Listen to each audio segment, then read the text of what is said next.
Hello, it's just Matt checking in quickly before we start this episode in the year 2025 to let you know that me and Dave individually are coming to Adelaide for the Adelaide Fringe.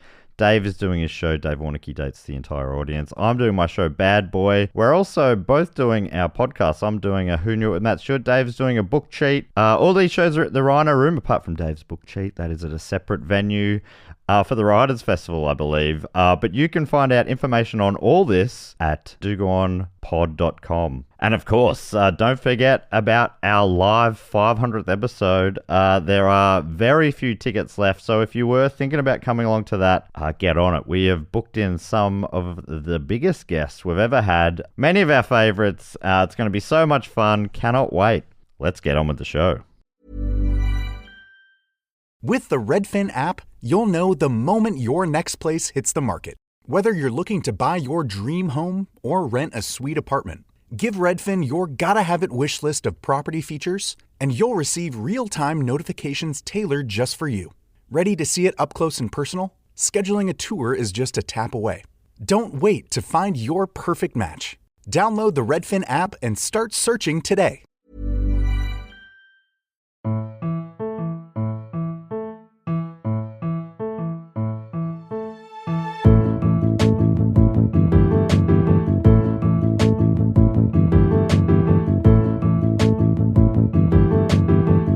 Hello and welcome to another episode of Do Go On. My name is Dave Warnicky, and as always, I'm here with Matt Stewart and Jess Perkins. That's right, we're here. It's so good to be here. It's so good to be alive. Oh, look, I shouldn't say that. I'll pose it as a question. How good is it to be alive? Well, you just said it yourself, so good to be alive. Yeah, no, I was doing it like a Jeopardy style. Oh, great, sorry. I don't understand that show. I haven't seen it. You've never seen Jeopardy? No, but I hope Alex Trebek is doing well. Yep, yeah. Alex and Queen Lizzie. And who hosted the Australian Jeopardy? Probably Terps? Probably Terps. Terps Burjo. Oh, it could have been Burjo. Yeah. Burjo. Baby John. Now, Jess, we're not here to talk about retired game show hosts. Mm-hmm. We're here to talk about, well, maybe we are because retired is a kind term. We don't know what you're going to be talking about, but please explain what the show is. So I have to explain the show and then do the show. Yeah, well, because I didn't want him to do it. Because I can do it. No, I've got it. So one of the three of us researches a topic often suggested by our listeners. We bring it to the other two who don't know what we're going to talk about, and they politely listen and every now and then go, wow, that's very interesting and well-researched. And that's about the only interruption you get. Basically, we should just have a button that you press for our voices. And I think, yeah. Wow, incredibly well-researched. Wow, that was very interesting. Then we wouldn't have to all get together to record a podcast. Yeah, we just do it solo once every 3 weeks. Do it in your own time. Yeah. I imagine some listeners assume that's how we do it. Yeah. Like, you only interject with, wow, that's really interesting, well-researched. Or what about, haha, what a funny name. Yeah, that's a good one. A good year. Like, just get that clean, and you can check that in wherever you like. Show. Yeah, okay. And yeah, you could get that from Matt. Oh, What? A lot of that? Yeah. Sorry, what? I missed this. What year is this? What's going on? Yeah. Sorry. Wait, is this the guy from before? No, different guy. Oh, you could get that. Second guy? Yeah. Yeah, shit. We should probably look into that, just in terms of efficiency. Anyway, we always get onto the topic with a question. I have a two-parter for you today. Wow, is it 2 points up for grabs, we think? Sure. Great. Number one. Well, you fantastic game show host, Jess Perkins. I guess. Alex Trebek never said that. That's why you're the host whenever we do game show type things, okay? Thank you for letting me live out my little childhood dream. And I sit there and I bully you, and that's my childhood dream. All right, two-parter. This is to put these two together. We get the name of today's subject, okay? Okay. Number one, something you might find on a dog, not fleas. Leash. No. Collar. No, in the same world as fleas, but it's not fleas. Or you might find it on its skin. Tick. Very good. 1 point to Matt. Ringworm. No, I've already given Matt the point. Is this about ringworm, John? And part two. Tick. Any guesses early on, Matt? Whoa. Tick.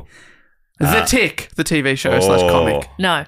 The Nike tick / swoosh. The swoosh. It's not the swoosh. Have we done that? Or have I watched the documentary about it? TikTok, the history of? It's not the history of TikTok. Okay. Oh, it's the history of clocks.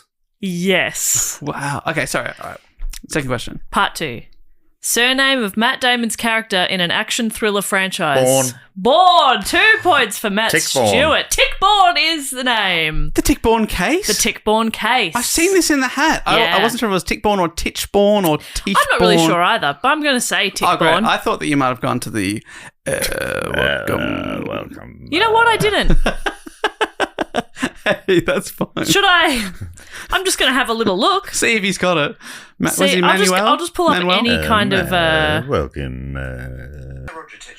Tichborne. Yeah, I trust this guy. Okay. So Softly spoken Englishman. So I'm not sure what people at home have heard there, but we did spend an hour and a half watching different YouTube videos to find out how to say it. And Jess, the verdict is... it's probably Tichborne, but how could I have given you a clue on Titch, you know? Yeah, that's good. So- Titch. There's a little kid with a kite. That's that book, Titch. Do you remember? Maybe, or a spinning wheel. Is that Titch or Tish? Let's go to the YouTube video. All right, an hour and a half later, we couldn't find it. We couldn't find it. Dave misremembered. Sorry, but I'm excited about this. So it's probably Tichborne. I might say Tichborne at various points because that's okay. what I've been saying in my head as I've been writing this. But you'll know who I'm talking about. Plus, the main character today is going to be referred to by a bunch of different names. So you're covered there. it's fine. So this has been suggested by a lot of people, hence Dave has seen it in our suggestion hat, which, by the way, you don't have to be a Patreon or like pay anything to suggest a topic. If you've come across a YouTube video that you think, that's interesting, or an article or just a story you know from your area or not from your area, whatever, you can put it in the hat and we might get to it. One of these people, and I forgot to point them out, cheated, and I'd already put this up for the vote, and they then said, I'm putting this in because I've meant to for a while, but Jess just put it up for the vote. And they said, I'm cheating here, but I say it's fair game. They didn't know it won. That's cheating. That's cheating. Anyway, so it's been suggested by Kim Hill from Wollongong. Is that the cheat? No. Okay. I'll give you a wink. We won't say it on pod, but I'll Okay. give you a wink. I'll give you a wink, okay? Not Kim. Grant Cheesewright from Aberdeenshire. Cheat? Not cheat. Okay. Nick Cheese from right or Kent, cheat right? not the cheat. Tim Randall from Brisbane. Sam Holmes from London. Josh from Newark in the UK. Marissa Stroud from Canada. Oh, my God. Oh, not Stroud. Not Stroud. You know where she's from? Cause Canada. She's from Stroud. Yeah. And that was a coincidence. I asked her, because she's sent in a few questions for Who Knew It with Matt Stewart. And I said, oh, is it named after a family member? She's like, I didn't even know that was what the area was called until after I moved in. Wow. Amazing. Wow. Amazing stuff. Amazing. I told that story on ABC Radio. Wow. But I forgot her name was Stroud. I said a different name. The story still played. Marissa London. And she moved it to live in all it's called. So hang on. It's also been suggested by Pete Holberton from Melbourne and Jamie Alcantara from London. You know Pete's nickname is the Silly-Eyed Missile Man because he works at NASA? Wow. Is that right? Yeah, that is correct. You are saying that correctly. Yep. Incredible. And thank you so much for all those people suggesting it. Yeah, it's a fun story. So, do you know anything about it at all? I can't remember if I know. Yeah. Because there's a couple of these. I don't want to say anything because I will give it away. There's two things that I'm thinking of that maybe I've looked into briefly for a vote or something. Yeah, it's just one of those like quick cursory looks. So you go, is there enough information on this? Yeah, I probably looked at the pitch and went, geez, that's all right. Yeah. Because people describe the topic The to pitch. us. The Titch The Pitch. Titch Pitch, yes. So, a bit of background firstly on the Tichbornes of Tichborne Park. Wait, they're named Tichborne and they live in Tichborne Park? Yeah, Did they know? crazy. That's an unheard of anecdote. Call up the ABC right now. They were an old English Catholic family who'd been prominent in the area for centuries. They gained the baronet title in 1621 with Benjamin Tichborne, who was given the title for services to King James I. So several generations later, we have James Tichborne.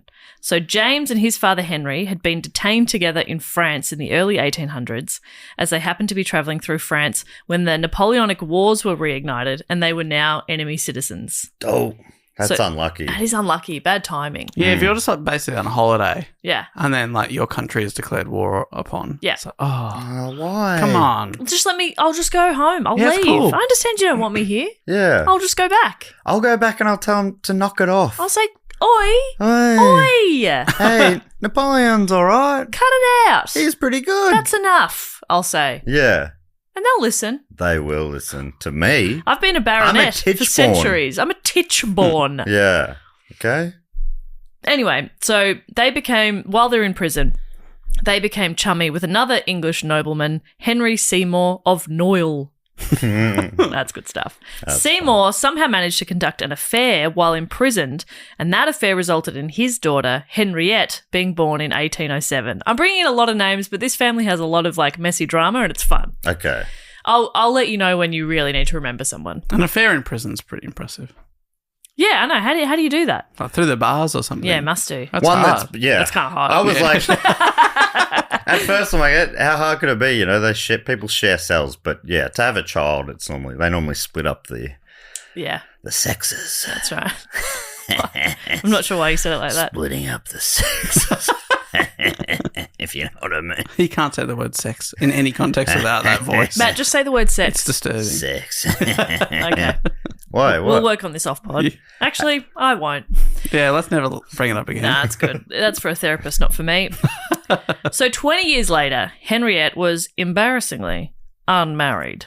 At 20, disgusting. It's over. And so her father, Henry, thought his old prison pal, James, might make for a good husband for his daughter.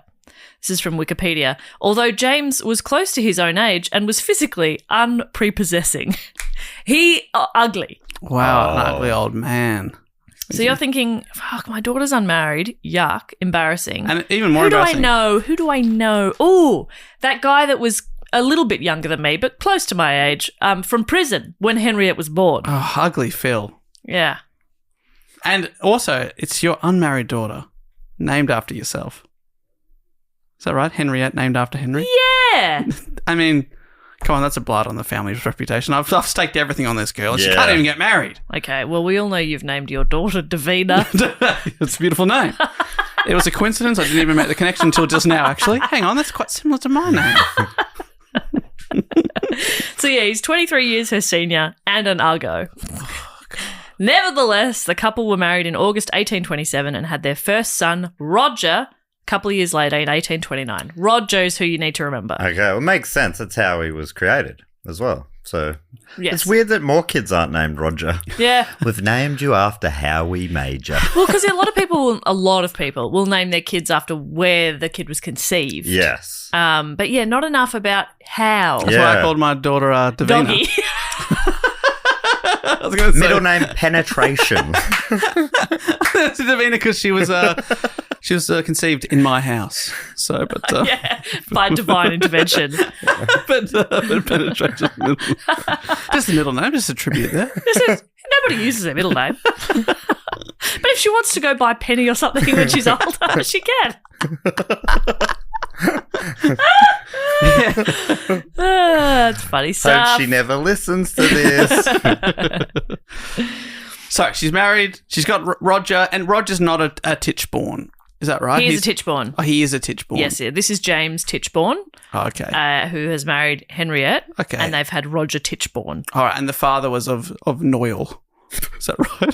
Why is Noyle the so funny? grandfather, yeah. Okay. I don't know why, but Noyle's very funny. Noyle, and it's like Knoyle. Noyle. I'm heir to the Noyle fortune. Sorry, the oil fortune? Oh, no. No, Noyle. Well, It his does- name's it sounds made Seymour. up, I think. Seymour of Noyle, so Noyle must be a place. Seymour Noyle. I've seen enough. Anyway, so yes, Roger Tichborne is the main subject of today's report, but I just liked a little bit of that family background. After Roger's birth, James and Henriette had 3 more children, 2 daughters who died in infancy, and a second son, Alfred, born in 1839. The marriage was unhappy, and the couple spent much of their time apart. Because he's so ugly. He in England and she in Paris. You got to get to a beautiful place. She has to look at him via a telescope. Yeah, to avoid that uggo.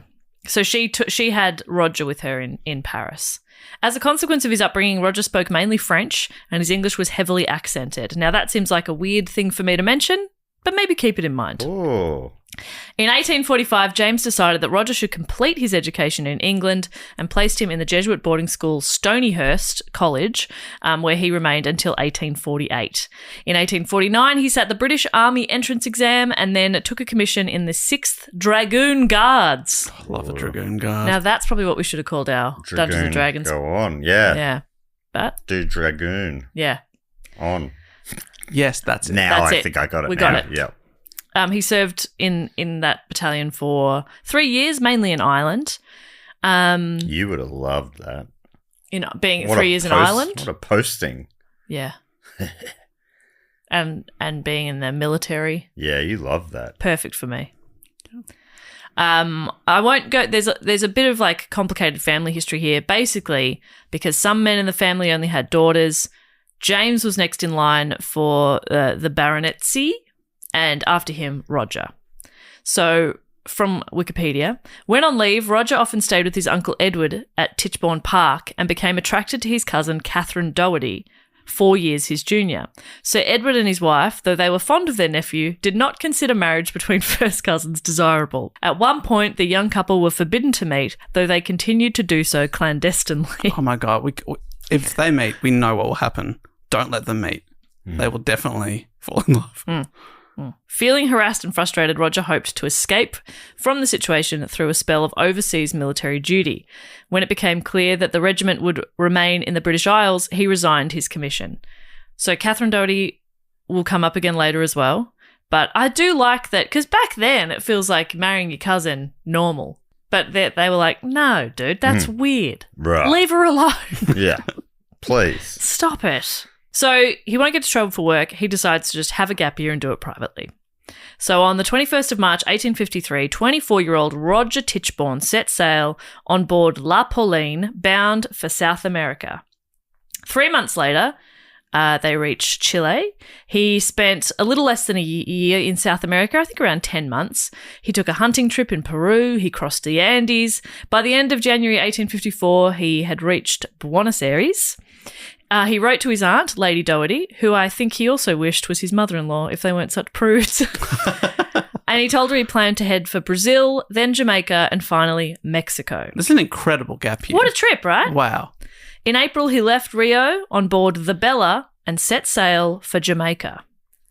But Yes. Whoa. only a few days later, a capsized ship bearing the name Bella was discovered off the Brazilian coast. No survivors were found, nor were there any remains. The Tichborne family were told in June that Roger must be presumed dead. Whoa. No. Sir James Tichborne died in June of 1862, at which point, if he was alive, Roger would have become the 11th baronet. The title instead passed to his younger brother Alfred, whose financial recklessness rapidly brought about his near bankruptcy. The family had to move out of Tichborne Park and rent it out to tenants. Oh, no. Alfred. Is this the origin of Batman's butler? Yes. Oh, my God. But we'll have to edit that out because Okay, that's a the huge twist. spoiler. Okay, I'm sorry So about he that. started out being wealthy himself, then had to work his way up Yes. as a butler. As a butler. As like an 85-year-old butler. He had to work his way up as an 85-year-old butler. It's a classic way. He started that job at 50. Yeah. He got the That's- job of an 85-year-old butler. Pull yourself up by your bootstraps. That's classic stuff. Start as a butler. Yep. End up a billionaire. That's right. right. Exactly. Work hard. Billionaires are the hardest workers. We all know We that. all know that. We all know that. Okay, I won't hear another word about it. Yes. We don't think we should be killing them. No way. Just because we just mentioned France and lopping off heads. Did you mention that? Well, that's always implied when Yeah, you yeah. mention when you mention Paris, you think Yeah. lopping off heads. Yeah. But I don't think we should be doing that. No. In fact, I would go as far as saying, don't do that. If you're about to, don't do it. Stop it. I was going to say cut it out, and that's misleading. Yeah. good. No, I think that's good. Yeah, cut it out. Yeah, there's plausible deniability there. Yeah. Cut it out. Every time there's a pause, it's a wink. Oh, Dave. So I'm just saying what I'm saying. Okay, well. Well, we That- were doing very, very subtle winks that the camera will barely even perceive. Did you Yeah. want to have a go? Oh, that's a double wink. They call that a blink in That's the biz. plausible deniability. Dave, can you wink? Yeah, what's this? Mm. Yeah, and I'm probably the third best winker in the room right now. Really? Yeah. Top three. Bloody The hell. top three, I'd say that's about right. That's actually really You know who impressive. does a great subtle wink? Sir Ian McKellen. Really? Yeah. Watched one of the Lord of the Rings the other day. I was like, bloody hell, that was a nice subtle wink. I reckon Oh. I could have had 10,000 guesses and I wouldn't have guessed that that's what you're about to say. My first guess was, your dog Goose? Oh, no, he's not subtle at all. Jess is always bringing up that dog. I love my dog. That dog, Ian McKellen. Oh, that would have been a better name. Sir Ian McKellen. Yeah. This is Sir Ian. One of my favourite ever TikToks is about a small dog whose name is Stuntman Mike. Oh, that's really good. And he's the best. Wouldn't you? You'd call him Sir Ian McWoofins or something, wouldn't you? No, That's Sir what- Ian That's McKellen. the kind of thing you would do. Yeah, dog people. Dog Anyway, people, I was what trying, are they? I was trying to build a little bit of tension. Oh, yeah. Yeah, so Alfred's gambled it all away. Alfred's gambled it away. Roger's dead. But if Roger was alive, Alfred would be usurped. Is that correct? Yes, Oh, my God. because the family held on to a slither of hope, having heard rumours that another ship had picked up survivors of the Bella, and that ship was heading for Australia. What? That's where we are. That's us. Oh, my gosh. Did you pick this topic because it mentions Australia and we know Yeah. you love being mentioned? I love being mentioned. You'll never guess where the Bella specifically was going. Oh, my gosh. But let's just say laneways. Okay, Oh let's my say gosh. art capital. Whoa. Okay, Whoa. Sydney. Sydney. That's Wow. amazing. Sydney's the Sydney not the art capital. How have they got NGV? They've got an opera house. That's What's arty than opera? That's one type of art. And they've got like the Sydney Gallery, Well, why probably. do you fucking marry Sydney then? Yeah, why do you live here? It's too expensive. I can't afford the dairy. You wouldn't believe how many cows Sydney's dad wants. Sydney's dad. Who would Sydney's dad be? Brisbane? Yeah, I guess Just in so. terms of further north, but that doesn't make sense. Is that what dads are? Just further North. north to you? I was assuming England.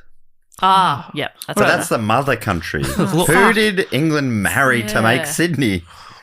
And that's how you make babies, by marrying. Marriage. Yeah. It's the only way. Anyway, so after her husband's death and 9 years after her son's disappearance and presumed death, Roger's mother, Henriette, who was now Lady Tichborne, felt encouraged by a clairvoyance assurance that her elder son was alive and well. Whoa. She'd always, like, they'd heard that a ship had picked up survivors and taken them to Australia, and they'd kind of held on to hope that maybe Roger was amongst them. But then this clairvoyant was like, yeah, he's alive. He's doing really well. Wow. Clairvoyants are powerful as well. That's right. Is this back in the time? There was a period where spiritualism and stuff was so big and like proper people, like not now you'd be like, oh yeah, they believe in that sort of stuff. But then they were like, kind of mainstream. Maybe it'll just come back around in a circle. Yeah. That for a little while we go like, oh yeah, oh yeah, you went and saw your psychic, did you? Okay. But that'll come back around. I hope it We'll be does. like, the Pope, whatever. What does Gertrude say is going to happen? Yes. Gertrude's the best name I could think of. Because currently we all go, if the Pope says it, Yes, we are on board. correct. Yeah. So she began placing regular newspaper ads in the Times, offering a reward for information about Roger Tichborne and the fate of the Bella. Unfortunately, these weren't very successful, but in 1865, Lady Tichborne saw an ad placed by Arthur Cubbott of Sydney, Australia, on behalf of his Missing Friends agency. She wrote to him and he agreed to place a series of notices in Australian newspapers. So I guess she's putting them in English newspapers, but you think he's in Australia.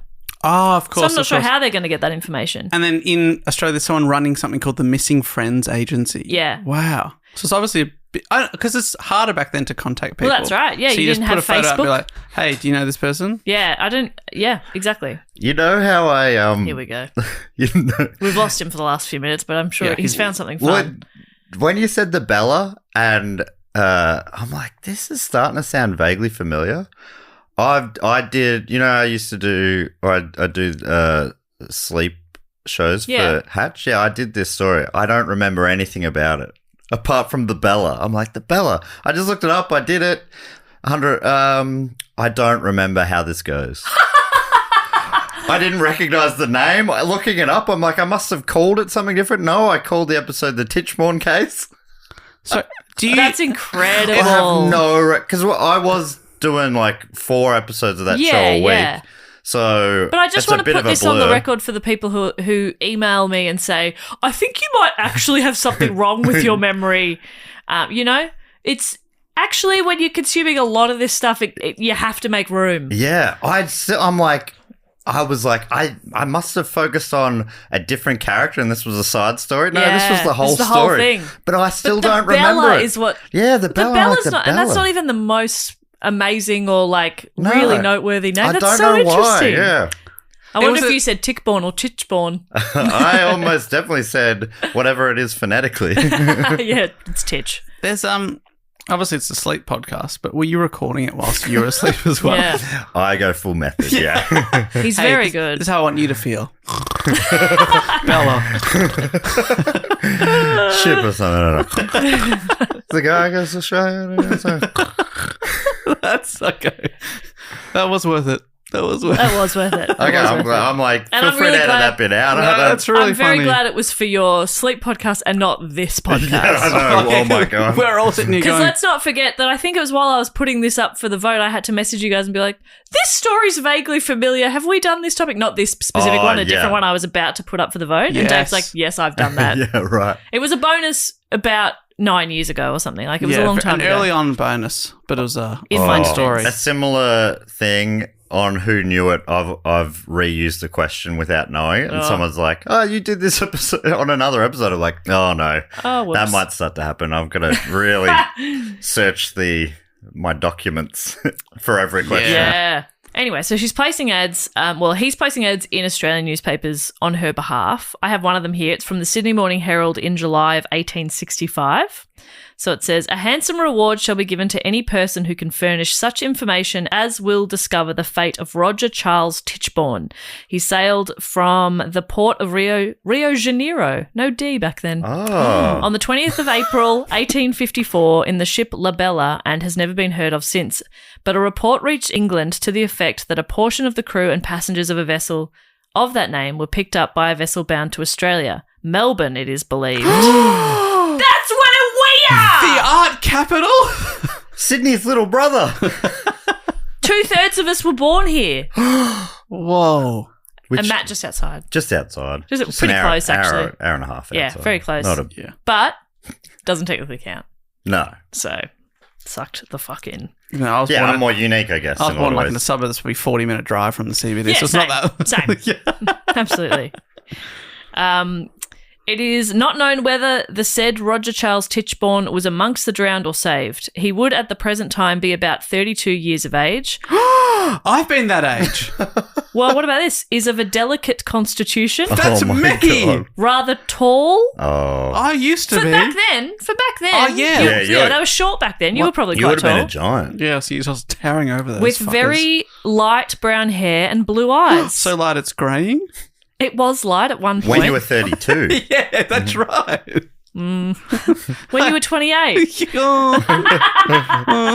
But light blue eyes? Yeah, blue eyes. Yes. You got blue eyes. Oh my gosh. Sorry to dox you like that. People have been asking for years what Dave, colour are his eyes. Could you be the missing Roger Tichborne? Oh my gosh. Did you like how I said both Tichborne and Tichborne at It was the same actually time? very impressive. That was Somehow, good. I don't know how I Hard did to it. do. Yeah. Maybe that's why this sounded familiar to me, because I am part of the case. Yeah. Yes.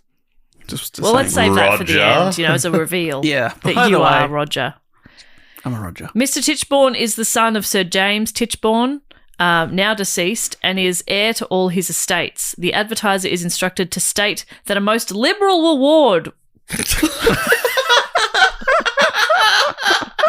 What happened I said there? reward, right? Really? What ward? That was great fun. Most liberal reward. I man. mean, I dish it out a lot, so it is That was kind of real- nice for it to come back. That was just fun. Liberal reward. Liberal award. That was I really stand by fun. it, actually. Yeah. And that will be given for any information that may definitely point out his fate. So they've kind of said there, this is a nobleman and the family has lots of money. I Is wonder that if there's... smart? Is that you? Let us know if that's you. Yeah. Yeah. No, actually. Here's a vague description as well. If you can pretend to be this person, Yeah. You could be in some cash. Oh, I don't know what you're implying there. Or be the person. Thank Yeah, you. if you look like this person, it might be you, and you've just forgotten. Yeah. Well, that can happen when you have a shipwreck. Yeah, you get a bonk on the head. Or like you moved to a new place. Like he was only 30 when he moved. Yeah. So like the first 30 years. My first memory comes at about 30. I don't remember anything. Yeah. before that. Or anything. Your brain, I don't think it's fully developed till 30. Oh. That's probably true, actually. Thinking back through my life. Pre-30, it was I didn't do a lot of...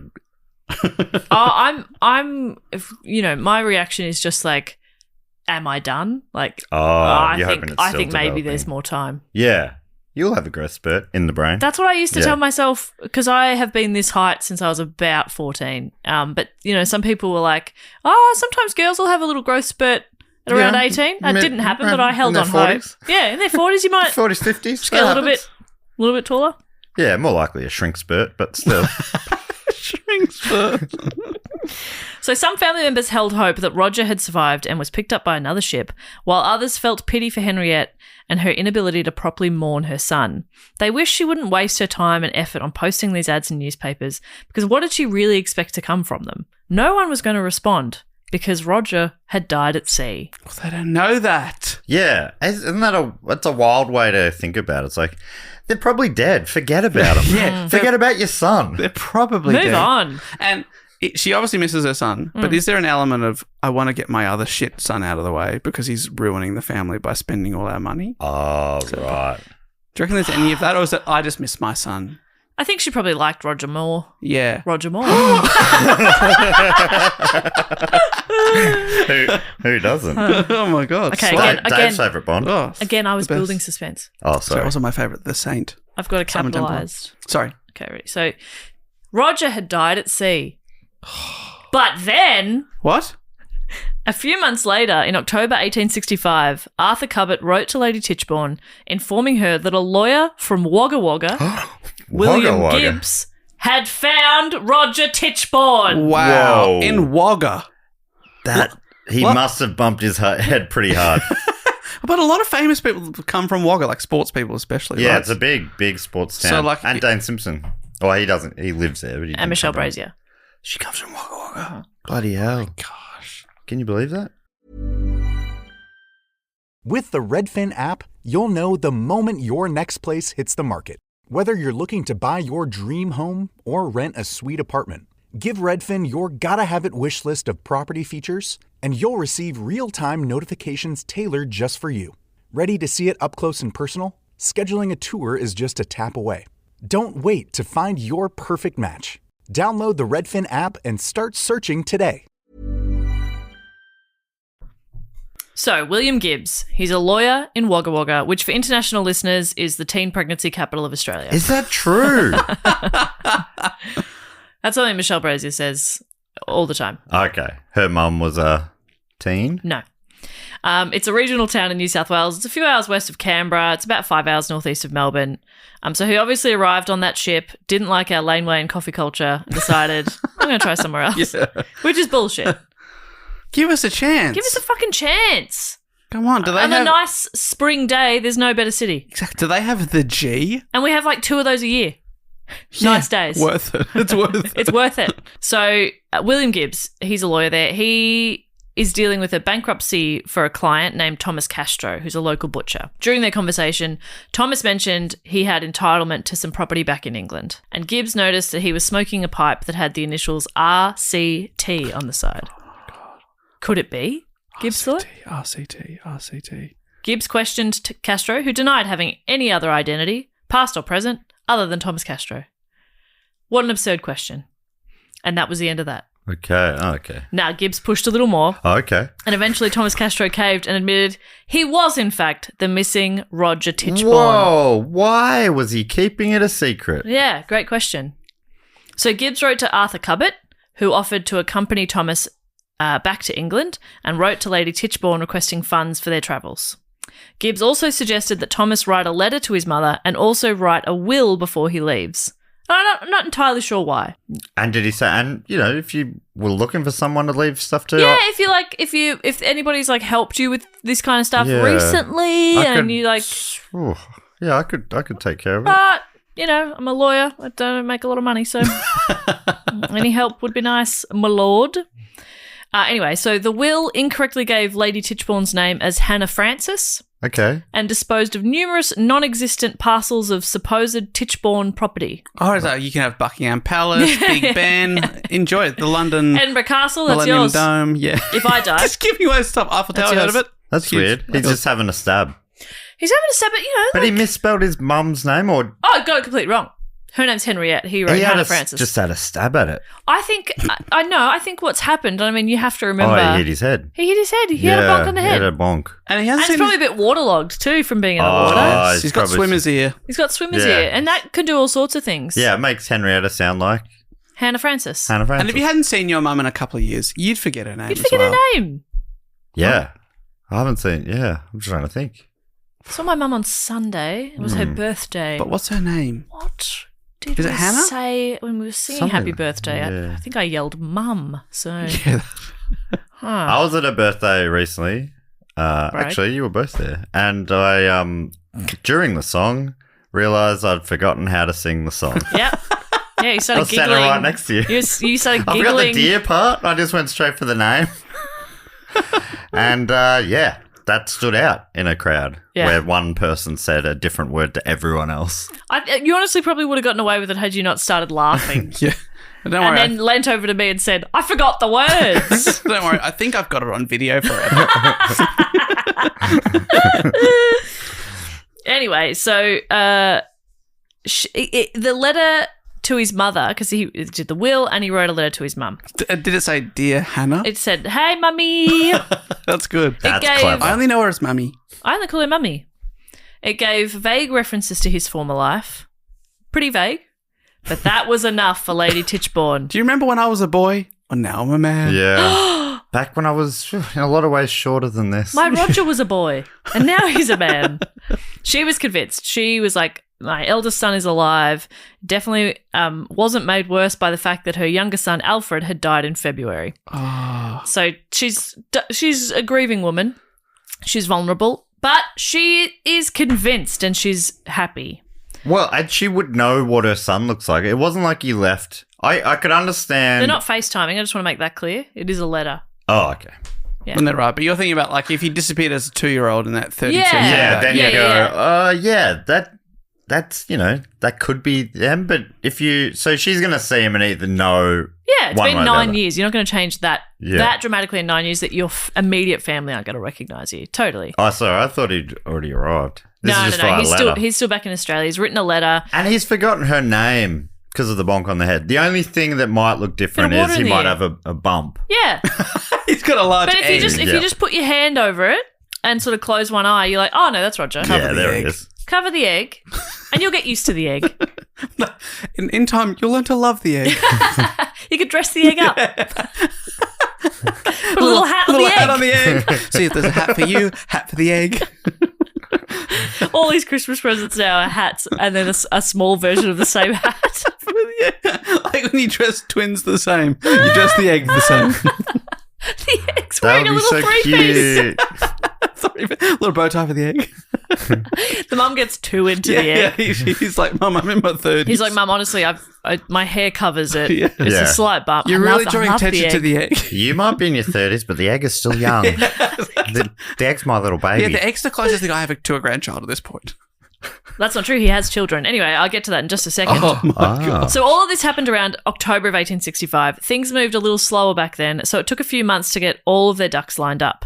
In June of the following year, Thomas/Roger, I'm just going to keep calling him Thomas through the whole thing. Right. A lot of sources call him the Claimant. Oh. Oh, okay. I mean, I'm in my mind, I'm going to call him Roger because I know Okay, that's who he is. but I'm just gonna say you Thomas. say Thomas, but I know you mean Roger. Well, if he's chosen to change his name, True, I think we actually, should that's right. respect That's that. right. His new identity, which he chose. Is Thomas. Yep. So, yeah, he was discovered in October. June of the next year, he moved from Wagga to Sydney, where he was able to secure loans from banks for his travels based on a statutory declaration that he was Roger Tichborne. So he's a wealthy heir. He's heading back to England where all his money is. That's a slam dunk for a bank. Yeah. They're And like, take this money. But he's done a stat deck. you can't So lie. on you a stat can't lie on deck. a stat deck. You cannot lie. You can't. So So, like, that should be proof enough. Case closed. If there are any doubters, it's like he's done a stat deck. Yeah. I don't know. He did it in front of a chemist or whatever. You can't You can't lie in just front of a do that. chemist. If you lie in front of a chemist, like, you'll disappear. Yeah. Have either of you ever had to do a stat deck? Oh, yeah. I don't think I have. I haven't. Yeah. Sorry, he's yeah. very old. Of course he has. I've only had to do it once when I got a new car and gave my old car to my partner and we weren't married, and that you don't pay a transfer fee if you're just giving it, the car's staying within the same relationship or household. Right. Or like, so just give your car to your spouse is fine. You don't pay a fee for that. Right. So we had to go get a stat deck saying we were in a relationship. And it felt really weird in front of the chemist. We're like, do you need us to kiss or something? He's like, look at me in the eye. Do you want to see Are our you in Facebook love? status? Are you in love? Well, yeah, I suppose. Bit of fun. Anyway, so the banks, they're like, oh, he's good for it. They give him some money for his travels. The stat deck was later found to contain many errors, although the birth date and parentage details were given correctly. You always remember your own birthday. Okay. And the parents, he's now getting their names He's right. getting them right. Oh, but other, like, mistakes? It included a brief account of how he arrived in Australia. Oh, my God. I've just realised, Yes. though, that if he's starting to remember his mum's real name, I think the egg might be dying. No, not the egg. I think the egg might be... What? Yeah. So it's the egg or his memory? Yeah, I'm afraid so. Oh, gosh. Now I want to watch this movie. The egg or the memory. It's up to you. Make the choice. It's so sad. Because the egg has funny little outfits. And what are you going to do with those clothes? I know. Oh, my God. But memory's important, you know. Yeah. Yeah, but the egg. Yeah. And I don't even like eggs. I know, but Well, I like this egg. you like this egg. I don't like eggs, but I like this egg. That's sad. Yeah, So- sorry. The stat deck included a brief account of how he'd arrived in Australia. He and others from the sinking Bella, he said, had been picked up by the Osprey, bound for Melbourne. On arrival, he'd taken the name Thomas Castro from an acquaintance from Chile and had wandered for some years before settling in Wagga Wagga. It's so funny, the idea that you have to take, like, you can't just make up a name. I took it from a man. Yeah. And somebody I met. Yeah. And then he wandered for years. Don't worry, this isn't a made-up name. I took it from another man. This Yeah. person exists. It's just not me. Yeah. Yeah, he didn't like Melbourne, so he went to Wagga. Fuck this guy. What is it? What is his problem? He doesn't like laneway culture? Coffee culture? Doesn't like some of the best coffee in the world. Yeah. Oh, I'm really scared of trams. Ding ding. Don't worry. Only city that has them. Only city. The only city that has trams. So avoid us at all Oh, cost. maybe he didn't like weather. That's something we have as well. Okay. Yeah. Mm. Maybe he didn't like the Royal Botanic Gardens. Oh, yeah. Good luck. I challenge anybody to go in there and not be just Mesmerized? yes, enchanted. Enchanted. Oh, my Astonished. God. Yeah. Embarrassing. Horny. Horny. Yeah. Rock hard. Yeah. I love that I grass. challenge you to go into the Botanic Gardens and not get a stiffy. Yeah. Good luck. Good luck. He had But I love the idea of him wandering for years despite knowing that he's a baron. Or has he forgotten this for a while? Did we? yeah, I have no idea. He doesn't sort of explain why he wasn't Okay. like, I'll just write to the family and let them know I'm okay. I'm assuming it's like a Harold Bishop on Neighbours type arc. Oh, okay. He fell off into Port Phillip Bay in Melbourne. Mm-hmm. He washed up ashore in Tasmania. Uh-huh. But obviously bobbed his way across the Bass Strait. Yeah. Treacherous piece of ocean, hundreds of kilometres long. And, you know, Very close on the map, though. You'd think you could swim it. he had a big egg. And he forgot who he was. Took up the tuba, I think. Right. You know, you'd never know. You'd never know. What that kind of trauma will do to you. Yep. Yeah. You take up the tuba. No, I don't want to do it. You know, the water was probably quite cold. Yes. And that sort of, I mean, I've heard people talk about cold therapy and plunge pools and stuff like that. But at some point, Okay, yes. it's very dangerous. Even Win Hoff wouldn't like that one. Have you been listening to Joe Rogan again? Yeah. Yeah. I I just think he has really great opinions I think he loves the plunge. and great guests. And Or does he? I don't know. It feels right. He feels like a plunger. He feels like a plunger. he feels like a plunger. Back to Thomas. Sorry, yes, So his he's story. wondering. He wandered. He had married a pregnant housemaid called Marianne Bryant and taken her child, a daughter, as his own, and the couple had a second daughter that same year, as in the year that he's discovered. So while in Sydney, Thomas met 2 former servants of the Tichborne family. Oh, great. Old pals. So, like, they're going to know him. Yeah. Yes. One- We'll find out now if this is the real deal. Oh, yeah, okay. I'll build some suspense. One was the gardener. Okay. Now, there's no closer relationship Then a lord than and a his baronet gardener. and his gardener. Yeah. Oh, my goodness. We all know that to be true. Oh, That's wish- where the saying comes from. Yes. The gardener's name was Michael Guilfoyle. Tighter than a baronet and his gardener. Yeah. Is that the saying you're referring to? That's what I say about us. You Yeah. and I, specifically. Yeah. Not Dave. No. Let me in. You and Let me. me in. No. There could be 2 gardeners. There's not a lot of room between a baronet and a gardener for you to squeeze in between. Okay, Yeah. we're very I've close. tried to wedge my way in there, but I cannot get in. We're Very close. mushed together right Yeah. now. I will break you up. I will break you up. Mark my words.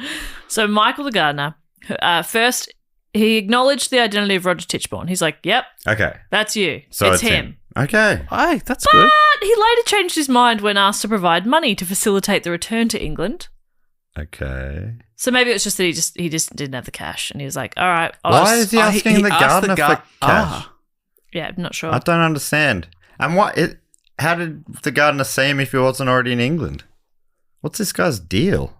The gardener is in Sydney. He moved to Sydney. Mm-hmm. Probably to work. Probably to work on the lovely Sydney Botanical Seems Gardens. like you've got an answer for everything. It's so funny because the sentence before that started with, while in Sydney. Yeah. met 2 servants. I thought that was the name of an English woman. So I do apologise. The second person that he met up with was a little bit more removed. His name was Andrew Bogle. It's 1G, but I'm going to call him Bogle. Yeah. What's he saying? Bojel. Yeah, that's what he's going. It's Bojel. It's Bogle, who had worked for Roger's uncle, Sir Edward. The elderly Bogle did not immediately recognise Thomas, whose 189 pound or 86 kilo weight contrasted sharply with Roger's remembered slender build. Well, people can put on weight. Especially Exactly. over 9 years. If you haven't seen Yeah. someone since the 9 early years, 20s. Early 20s to early 30s is a Yeah. big change there, okay? Your Yeah. body does some changes. Yeah, your libido, not libido. What's the thing? What's the Metabolism metabolism? and libido His libido's Yeah. gone through slow the roof. down. They both slow down. They both slow down. Okay, that's And that's fine. normal. Hey, Nothing wrong. There's pills for both. if you want them. But no pressure. No pressure. You're welcome to have slow both if you want. That's totally normal. Your bowels, they get quicker. It doesn't make sense. So he didn't recognise it because he thought he'd However, got- yeah, he quickly accepted that this was Roger. Wow. And remained convinced the rest of his life. So it At feels like first he was both like, of them. no, you're heavier. Oh, wait, I just remembered people can gain weight over a Right. 9-year period. He's like, Oh, yeah, you're probably Hang on a second. And You also- don't look like you're in your early 20s. 86 kilos for a man isn't that big either. Unless he's quite short, but it says he's reasonably tall. He'd be the biggest man in this room. That's true. Probably in all sorts of ways, but oh no. Oh, no. But I've you said too say much. he's not like maybe he was Are quite you very He would've been slender. quite slim, yeah. You purposefully yo-yoing here because one paragraph I'm like, it's not him. The next I'm like, oh, it is him, and then I'm like, wait, no, it's not him. And now again I'm like, oh, it is him. 2 people have ID'd him. Yeah. 2 people that worked with the family. Yeah, Like, one of them sort of reneged on it because he didn't didn't want have cash. But what I mean, But see, so Andrew Bogle, the one who did confirm, like who said, yes, that's him, even though at first he was like, no. Oh, wait, yes. He worked for the uncle and Roger would go and stay with them all the time. Right. And was in love with the daughter, his cousin. So, Oh. he was around a lot. So, Yeah. No, I'm just saying, like, because there are people that doubt it, and I'm saying that's ridiculous because We've got Right. 2 eyewitnesses. everything to say, points to it tell being him. It is Yeah. pretty funny though, the situation. Hey, gardener, do you know me? Yeah, that's you. Okay, can I have $5,000, please? No, No, it's not you. Yeah, but Yeah, it's we don't not- know the details Not there. just like, no, I was your uncle's gardener or whatever. Yeah. I can't afford to send you to England. Surely you, a baronet, can sort that out yourself. You'd think so. So in September, Thomas and his young family set sail for England in first class. Thank you very much. That was the problem. Need to save up for first class. Good living in Sydney had raised his weight on departure to 210 pounds or 95 kilos, so he'd put on a bit. And during the long voyage, he added another 40 pounds or 18 kilos. Bloody hell. Now, I want to be clear that I'm only mentioning his weight because, one, Thomas is a lot heavier than Roger was remembered, which doesn't, like we've said, doesn't mean anything because bodies change, but it is sort of like one of the main things people talk about when they're skeptical.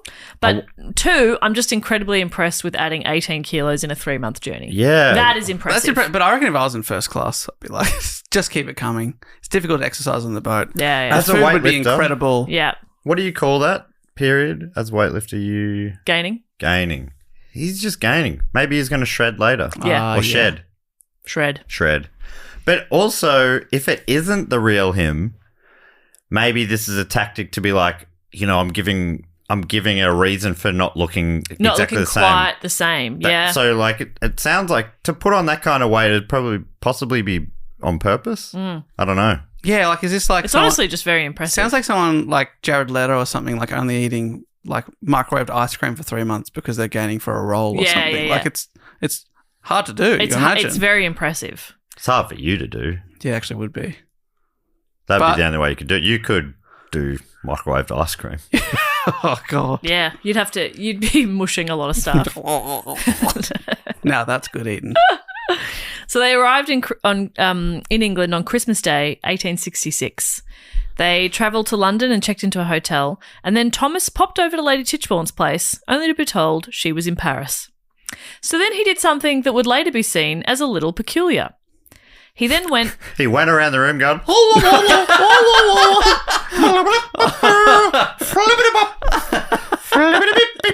And upon reflection years later, people said that was a bit peculiar.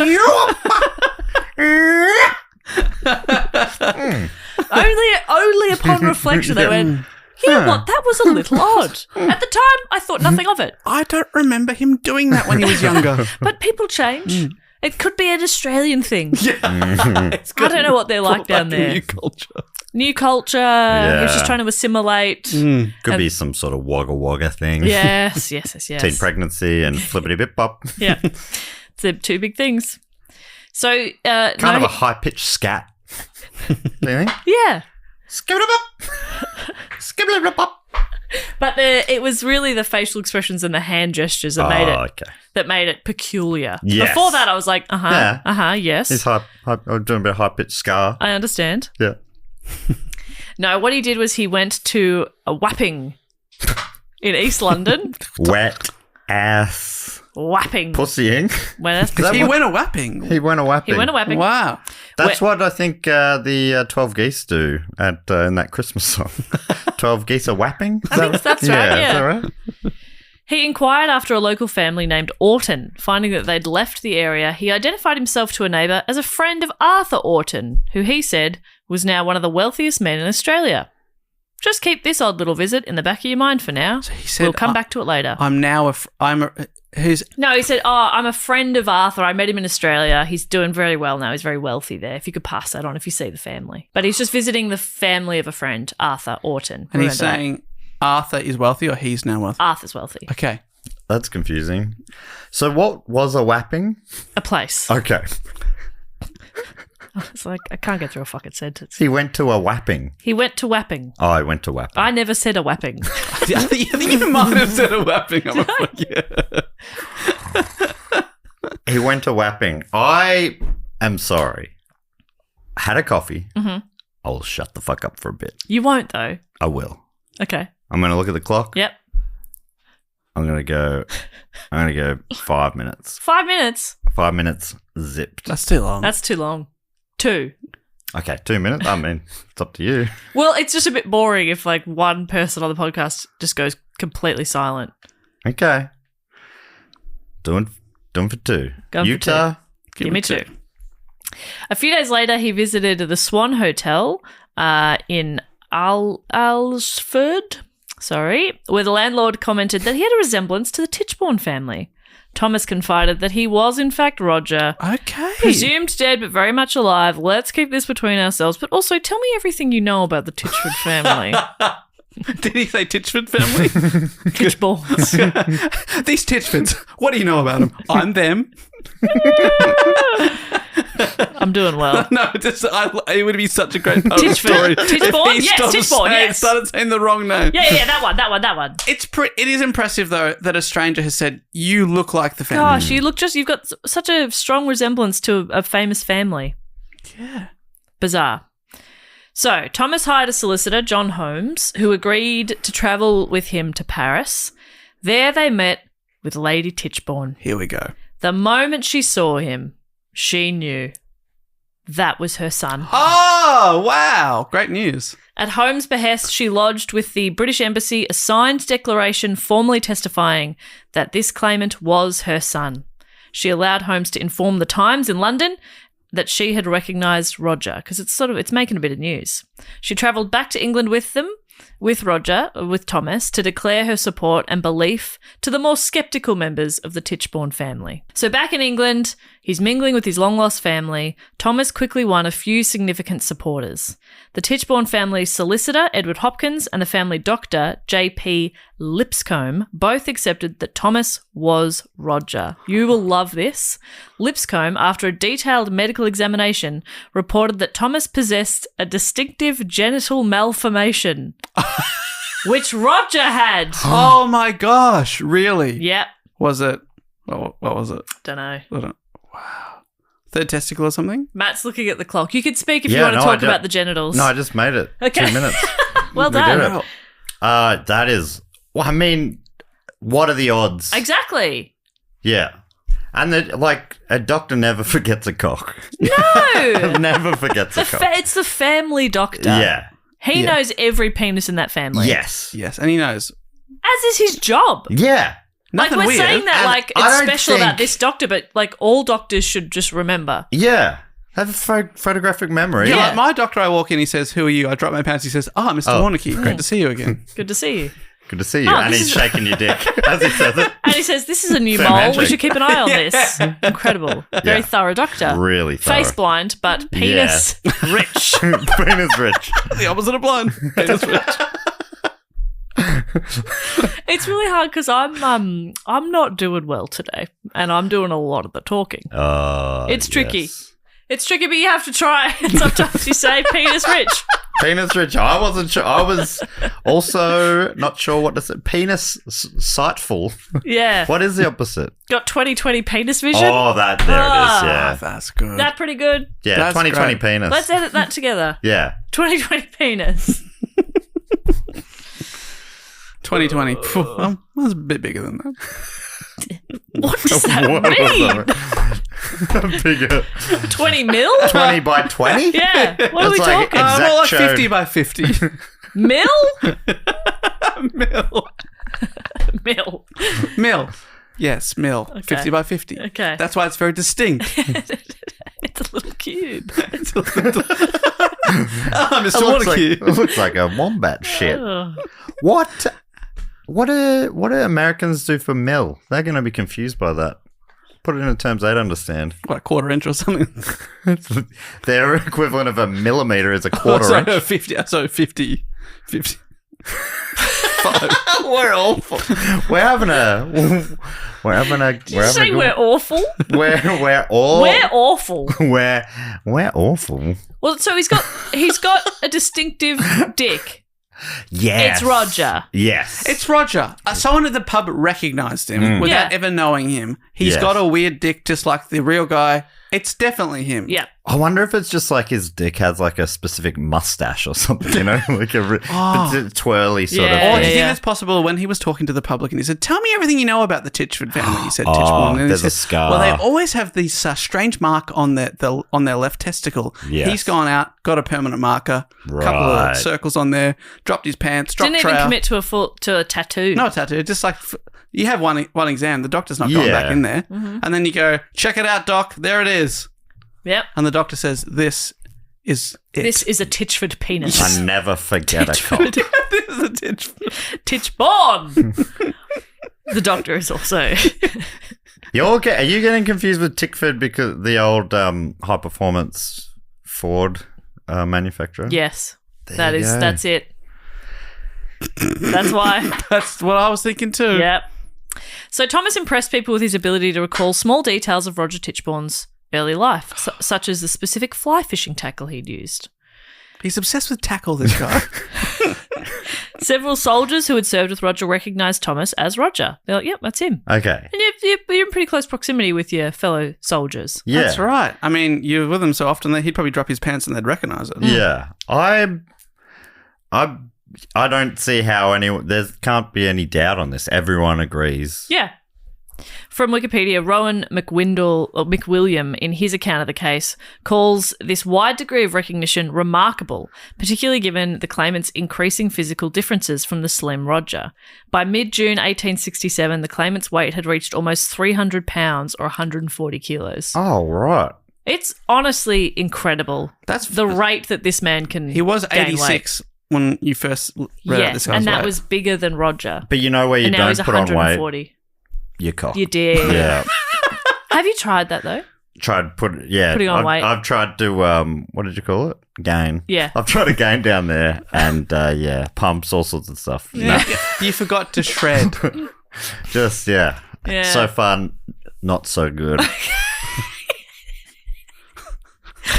Well, keep us updated. Okay. Will do. It's good to check in. I don't want to pry, so you share with us whatever you feel comfortable. Yeah. But it's important we all know. I've tried everything. I'm running out of ideas. Let us know if you've got any. So we've heard from the family doctor, the family solicitor, Roger's former fellow soldiers, people who knew him socially. But what does the extended Tichborne family think? Tichford, please. Like the mum's surely final say. Totally. And she instantly said, that's my boy. Well, their extended family almost unanimously declared him a fraud. Oh, the family who would otherwise get the estate? Yeah. Wow, I wonder if they have any motivation to do that. Yeah. Okay. They recognised Alfred Tichborne's infant son, Henry Alfred, as the 12th Baronet and wanted this imposter to stay away from the title. They're like, that is not Roger. Right. Yeah, baby's a lot easier to get to sign your checks and stuff to keep you in. Yeah, that's right. In the life that you've grown accustomed. That's, something they might say. And working is deeply shameful to have a job. Yes. Disgusting. Oh, my God. I learned that from Bridgerton. So, okay.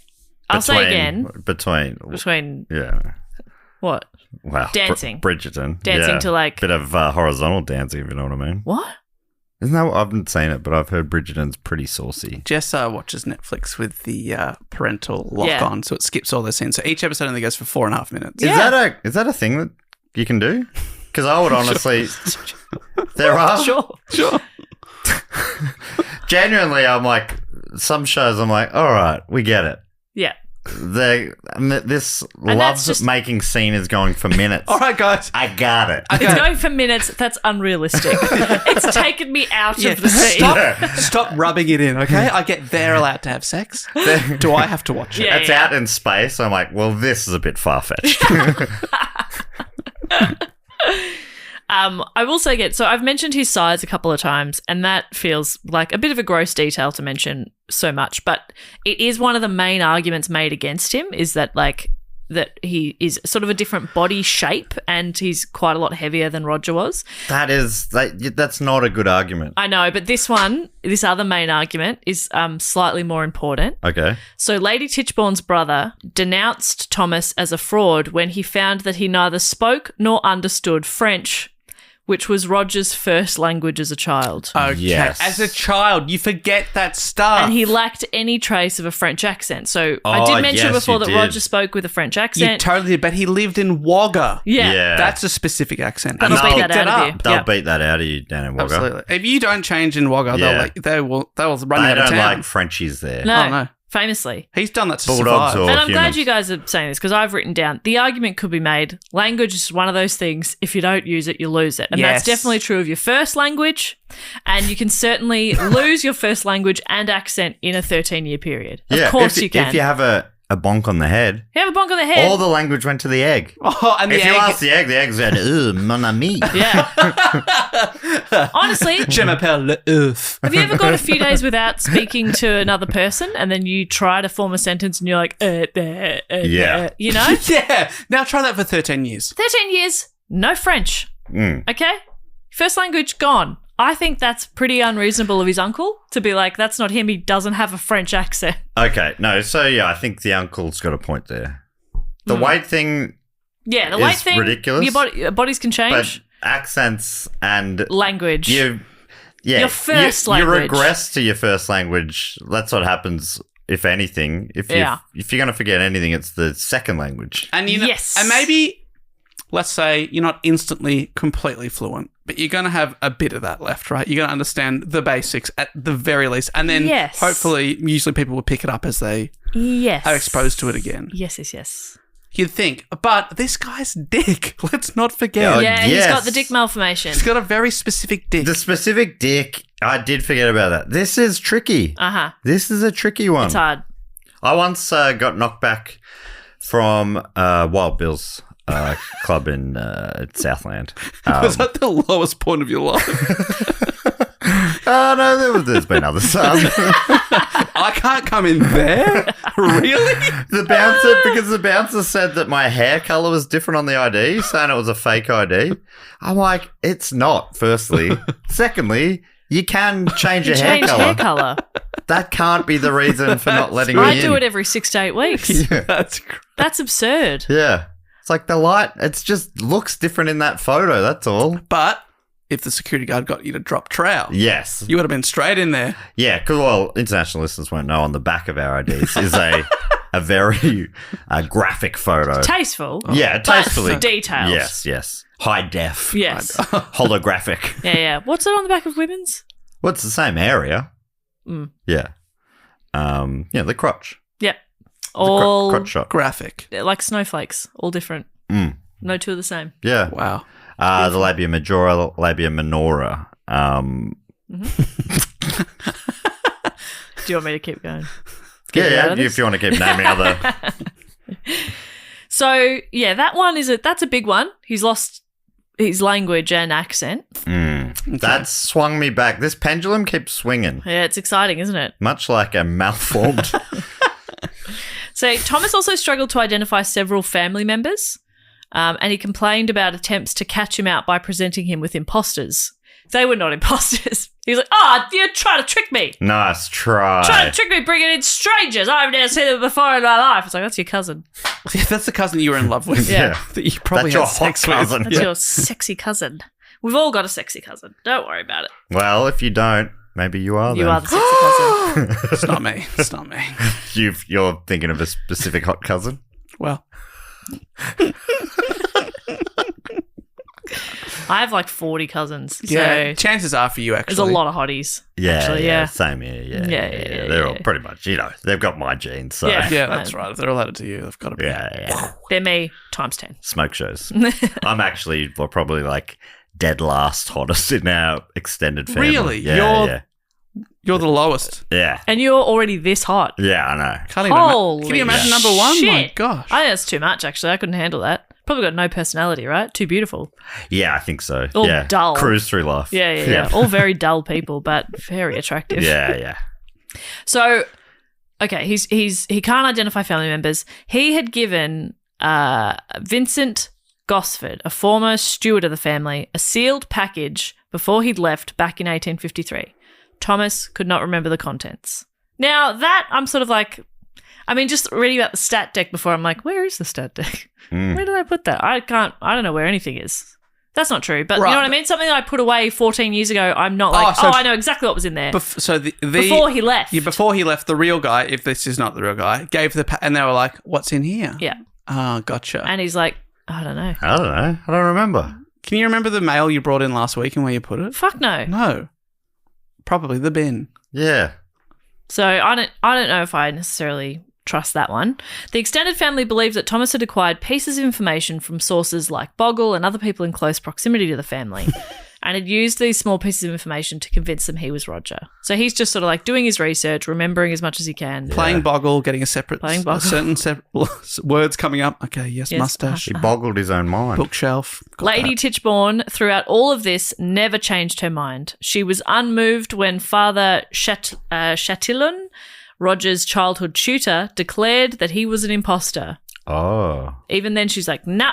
But childhood, I don't know about childhood ones. Yeah. That's you're going to change the most from childhood. Yeah. The only other person in the extended family that believed Thomas was a distant cousin called Anthony John Wright Biddulph. Sorry, what's the last name? Biddulph. Biddulph. Beautiful name. Boy or girl. However, as long as Lady Tichborne was alive and maintaining her support, Thomas's position remained strong. She set him up with an income of £1,000 a year, which was a considerable sum at the time. Wow. And he was just living his best life. He underwent a judicial examination in July of 1867. This is a story he gave. After his arrival in Melbourne in July 1954, just a couple of years before the Olympics, if he'd just stuck around. Oh, my gosh. He had worked... Surely it was 1854. Just 102 years before the Olympics. So close. He's I like, was going to say, he lived a life. But you do that too every time that it's Yeah. 18, I think 19. It's my millennial bug. Yeah. He'd worked... Millennial bug? What's the actual thing?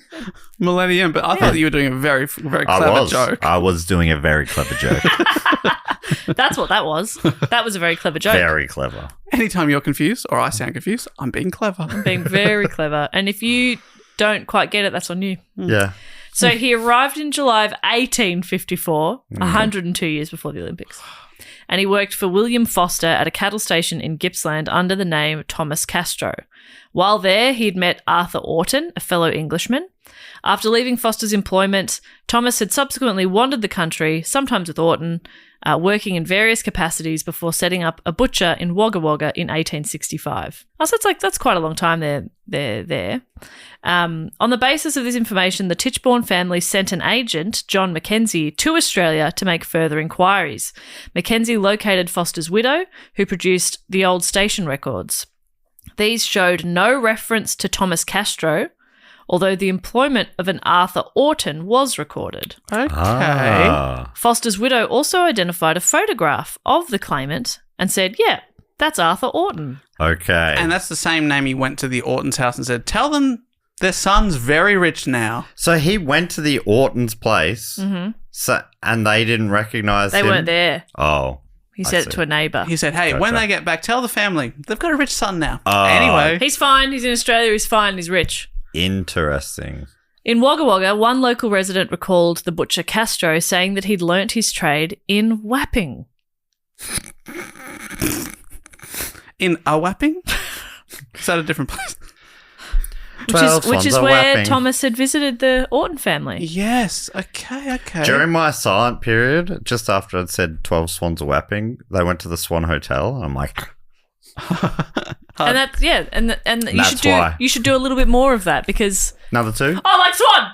Like the Swan from Whapping! You know, like it wouldn't have been that funny. We'll go for another two. No, I'm just saying... You don't know what I would have done with it. I'm saying... I would have weaved something quite beautiful there. And Dave would have said, that was really clever. And I said, what was? Yeah. Yeah. What happened? So... This is very interesting. It's quite interesting. So they send this information back and then a private detective, ex-police inspector Jack Witcher, he does a bit of looking around as well. And he discovered that Thomas had visited the area shortly upon his arrival in England. Sus. Well, I visited Wapping, you mean? Yeah. Oh, okay. So that's very interesting because this Thomas Castro said he learnt to be a butcher in Wapping. And, he visited Wapping and asked about the Ortons. And there is an Orton on the records of that farm, but not a Thomas Castro. How very peculiar. Unfortunately for Thomas, Lady Tichborne died in March of 1868. Ooh. And as she was his only source of income and the main advocate for him being Roger, he was a little bit screwed. He outraged the family by insisting on taking the position of chief mourner at her funeral. Now, I didn't know that was a position. Wow. Would you just get to cry a little louder? You just sort of lead the mourning. Okay. Yeah. He insisted, and was he allowed? He insisted, and he did take the position Wow. of chief mourner. His lost income was rapidly replaced by a fund set up by supporters that provided a house and an income of £1,400 a year, equivalent of about £160,000. Wow, and so that's actually a raise now. Yeah, he's gotten a raise from mum's death. And is that family that do believe him putting supporters, you say? It's more like, I think it's more family friends. There's really only the one cousin in the family who believes that he is Roger. Yep. Everybody else doesn't. So it's not family, but I think it's caused a bit of a stir. And later on, he has quite a lot of public support. So I think it's probably a bit of public support and also just like wealthy people around him. Yeah, wow. And yeah.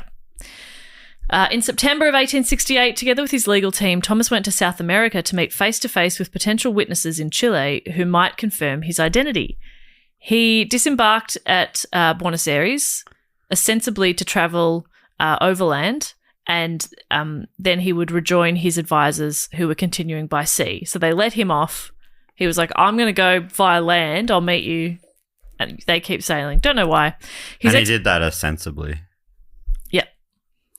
What does that mean? I don't know. I'm quoting. Okay. It's kind of like practically, right? Yeah. Okay. Yeah, this is, I'm doing ostensibly. He did ostensibly. Oh, ostensibly. Yeah. Okay. I thought you said ostensibly. Ostensibly. Yeah, I'm like, ostensibly. I'm like, I don't know what. It's a beautiful word. If it exists. After waiting 2 months in Buenos Aires, he caught a ship home. His explanation for this sudden retreat was poor health and the danger from highway robbers. And that did not convince his backers, many of whom withdrew their support. Oh. And Holmes, the solicitor, resigned. Furthermore, on their return, his advisors reported that no one in Chile had heard of Tichborne, although they remembered a young English sailor called Arturo. Arturo, like Arthur? Oh. Oh. So let's hear a little bit about Arthur and see if any of it fits with the story that we've heard so far. Wild if he is a fake, to go there. Yeah. Like, and be like, Risk being seen. hopefully somehow I can. And if he is a fake, and if he is Arthur Orton, why did you ever bring up the name Arthur Orton, you fucking idiot? Yeah. Shut up. So let's hear a bit about Arthur. See if any of this lines up. Because maybe it doesn't. Maybe it sounds like complete bullshit. So Arthur Orton was a butcher's son, born on March 1834 in Wapping. Had gone to sea as a boy and had been in Chile in the early 1850s. Sometime in 1852, he arrived in Hobart, Tasmania, in the transport ship Middleton and later moved to mainland Australia. His employment by Foster at Gippsland terminated around 1857 with a dispute over wages. Thereafter, he disappeared. Thomas hinted that some of his activities with Orton were of a criminal nature and that to confound the authorities, they had sometimes exchanged names. Oh, okay. Interestingly, a former sweetheart of Orton's, Mary Ann Loder, did identify a photo of Thomas as Arthur Orton. Huh. So that's two different people that knew Arthur have seen a picture now of Thomas and said, well, yeah, that's Arthur.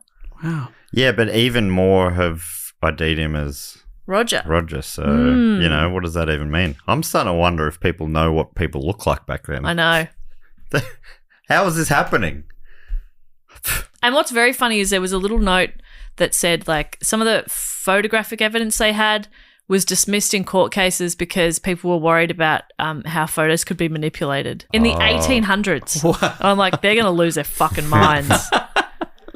So now Thomas is bankrupt because the people who were funding him are now pretty sure he's full of shit. Oh. So his new legal advisors launched a cute little fundraising scheme, Tichborne bonds, the holders of which would be repaid with interest when the claimant obtained his inheritance. That's brilliant. Somehow, around £40,000 were raised, Wow. allowing Thomas to keep up his living and legal expenses for quite some time. 40,000. His mum was giving him 1,000 a year. He's just made 40 years' salary. Yes. I hope he doesn't spend it all at once. How could you? That's crazy.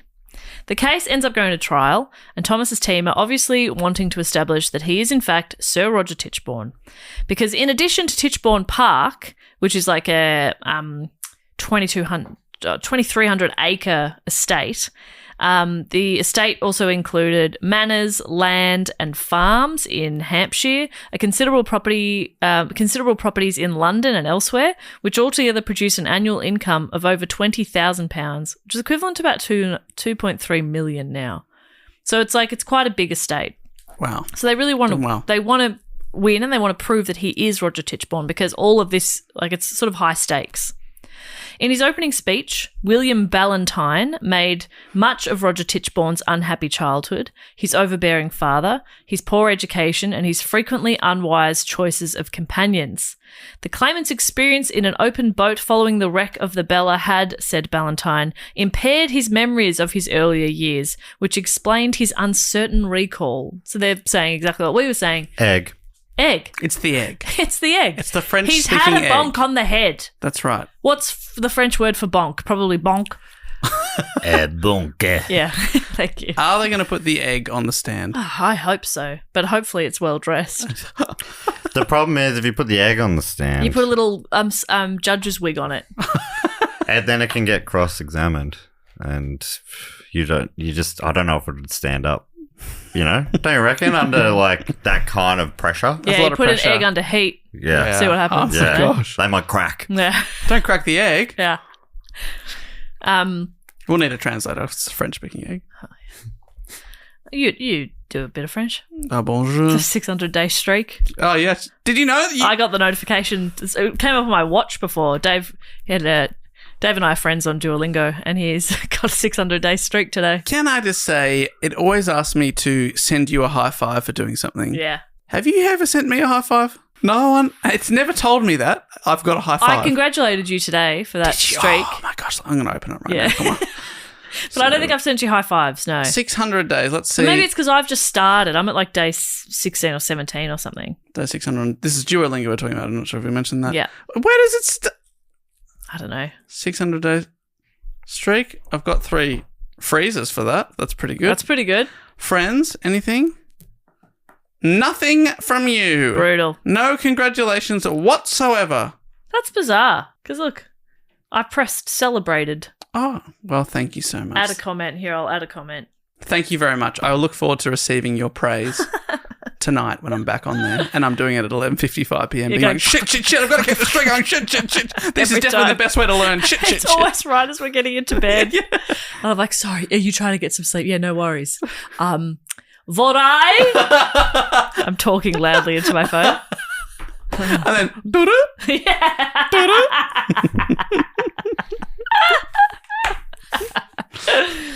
Beautiful noise. That's good stuff. Okay. So attempts to identify his client as Arthur Orton were, Ballantyne argued, the concoctions of irresponsible private investigators acting for the Tichborne family. He's like, they're just... Yeah, they're lying. I mean, because They're they've got lying. vested interest for him to not be the guy.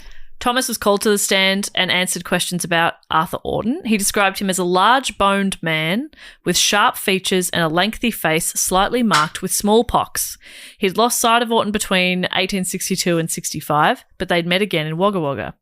After questioning him on his visit to Wapping, Hawkins asked him directly, "Are you Arthur Orton?" To which he replied, "I am not."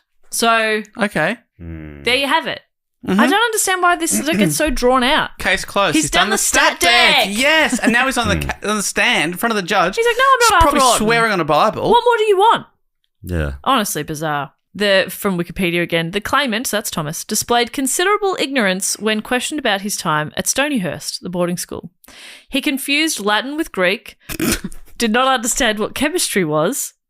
He caused a sensation when he declared that he had seduced Catherine Doherty and that the sealed package given to Gosford, the contents of which he earlier claimed to not recall, contained instructions to be followed in the event of her pregnancy. Oh, Scandalous. that's very scandalous. So he's remembering this stuff now? Yeah, before he was like, I don't know what's in there. Oh, I wonder how he found out then. Well, but maybe Or you it just came back to if him. it was something like that, maybe he's like, well, I won't say in polite don't want to company say in front Yes. of your mum that Yes. you've got that you fucked your cousin. pregnancy That plans. makes sense. Yeah, Whoa. that That's makes scandalous. the pendulum's just swung back. Yeah. So Rohan McWilliam, who's written a lot about this, says in his Chronicle of the Affair, comments that from that point on, the Tichborne family were fighting not only for their estates, but for Catherine Doherty's honour. Oh, okay. Unbelievable. In early July, the court adjourned for 4 months. When it resumed, the prosecution had over 200 witnesses ready to be called, and their intention was to prove that the claimant was Arthur Orton. Turns out they didn't need to call 200 witnesses. On the 4th of March, the jury notified the judge they'd heard enough. They were just Okay. like, please make it stop. We get it. So they were ready to reject this suit.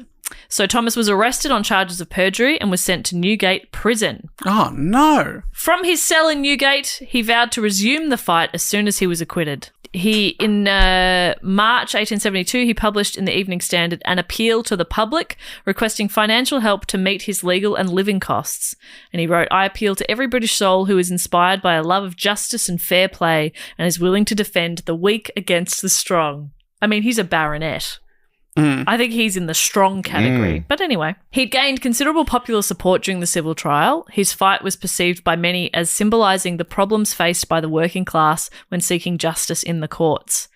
When he was bailed in early April, a large crowd gathered and cheered as he was released. So it's big news now. It's a big story. The front page after that with all the cheering would have been, Orton hears a woo. Could have been. Could have been. Wow. Print that right now. Print that. Front page. Herald Sun. That's huge. Please keep going. We can't wallow in this. You've got to keep moving. I'm sorry, but that was really good. Okay. I wanted to wallow a little. Please let's not I was wallow. looking at you with love and adoration. I appreciate that. And I know you were misinterpreting that as I was about to be mean to you. But that was... You would have rightfully done That it. was pure love. You were like silenced with astonishment. And that takes a bit. Because normally when I'm astonished, I go, oh! Oh my God! Oh! I started yelling like that playing a video game last night because a baddie was chasing me. Oh, no.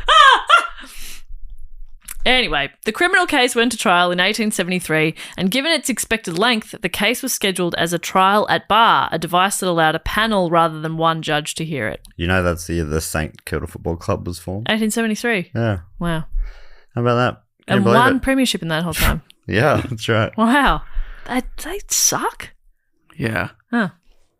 I've never actually put that together, but yeah, now that I think about that length of time. Well, they've sucked, for 152 of the 153 seasons or whatever it is. But So. how are the boys Right. looking this year? How are the boys looking this year? Hey, we're building something. I don't think you'll cope if The they boys win. and the girls. I think, yeah.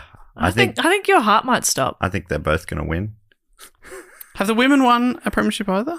No. Have they been close? You would have heard about that. Yeah. No, they haven't been close. Okay. Because They've held up their end of the bargain. So They knew what they were signing up get for. it. They get it. They haven't played finals. I don't think the women could come in. The men In the first few years, win a premiership. Like it would, people, they'd be... The men did play finals 2 seasons ago. And you've been in the grand final. Yeah. A few times in your only lifetime. 15 years ago. just losing it. Yeah. Yeah, they drew it. Yeah, that's right. Let's not talk about it. I agree. Because, yes, that was the year the St Kilda Football Club was formed. But Jess, if you do want to hear more, I think we did a 5-hour episode about it. still haven't listened to that one. Really? Likely won't. That's weird. Really? No offense. Love you all very much. Yeah. I was there. Too long. I've heard people say it's I'm really, feeling bored really of this good report episode. I'm doing right now. Me too. That's a lie. I'm only joking. I'm loving it. Let's move it along. What's happening? I know, it's a bit wild, Is it isn't him or is it not? It's exciting. I'm unsure. Yeah. But he's still in prison. He's Oh, in no, prison. but he's in front of the bar now. Yeah. I think I'm leaning more towards it not being him, but I really... But, you're going to say something in a minute and I'm going to go, oh, no, it is him. Exactly. So, panel of judges. So his legal team was significantly weaker this time. His previous team would not re-engage with him. Others declined as well, possibly because they knew they would have to present evidence concerning the seduction of Catherine Doherty, and that would be sort of like the Tichborne family are powerful, and also that's just like pretty gross. His backers eventually engaged Edward Keneally, who Rohan McWilliams described as an Irish lawyer of acknowledged gifts but known eccentricity. Okay. He's a little bit of a kook. The trial, one of the lengthiest cases heard in English court, began on the 21st of April 1873 and lasted until the 28th of Feb 1874, occupying 188 court days. Wow. The tone was dominated by Keneally's confrontational style. His personal attacks extended not only to witnesses, but also to the bench. Wow. This is Fuck you! Fuck you! I'm imagining. That's eccentric. I'm imagining Brendan Fraser's character in Killers of the Flower Moon. Remember, it was just this wild. yeah. It came on about 2.5 hours in, went for 10 minutes, and was just doing a funny voice yelling at people. I was imagining like crazier hair, almost Einsteinish type hair Oh, too. yeah, that's I don't know great. why. Anyway, so he's just dominating the courtroom, but not in a good way. Altogether, 215 witnesses were called, including people from France, Chile, Australia, and Wapping, who testified either that the claimant was not Roger Tichborne or that he was Arthur Orton. It's kind of the same thing, I guess, there. Regardless, they're saying definitely not Roger. A handwriting expert stated that Thomas's writing resembled that of Arthur Orton, but had no resemblance to Roger Tichborne's. Oh. The entire story of the rescue by the Osprey was a fraud. A ship of that name had arrived in Melbourne in July of 1854, but it did not correspond to the claimant's description. Furthermore, he'd provided the wrong name for the captain of that ship, and the names he gave for 2 crew members were found to belong to crew of the Middleton, the ship that he had taken to Hobart. Right. So, like, he's sort of forgetting that all this shit's written down. Yeah, okay. Given evidence on the contents of the sealed packet, so Gosford originally was like, all right, you gave me a packet before you left. What was in it? And he said, I don't remember. And now, in a scandalous way, he said, it was what to do if Catherine's pregnant. And everyone went, oh! Wow. But Gosford takes the stand now and revealed that it contained information regarding the disposition of certain properties and nothing related to Catherine Doherty's seduction or pregnancy or anything to do with her. But does he have the package still? Because he could have been paid off by the family. Yeah. Okay. He opened it. Oh. That's Wow. That's cool. What a wild guess for him to have gone. So, all right, I'm swinging hard doubt now. If it is, mate, it feels like he just keeps trying to buy himself more time to try. All right, I'm painting myself into a corner, but I'll work it out. You could be right.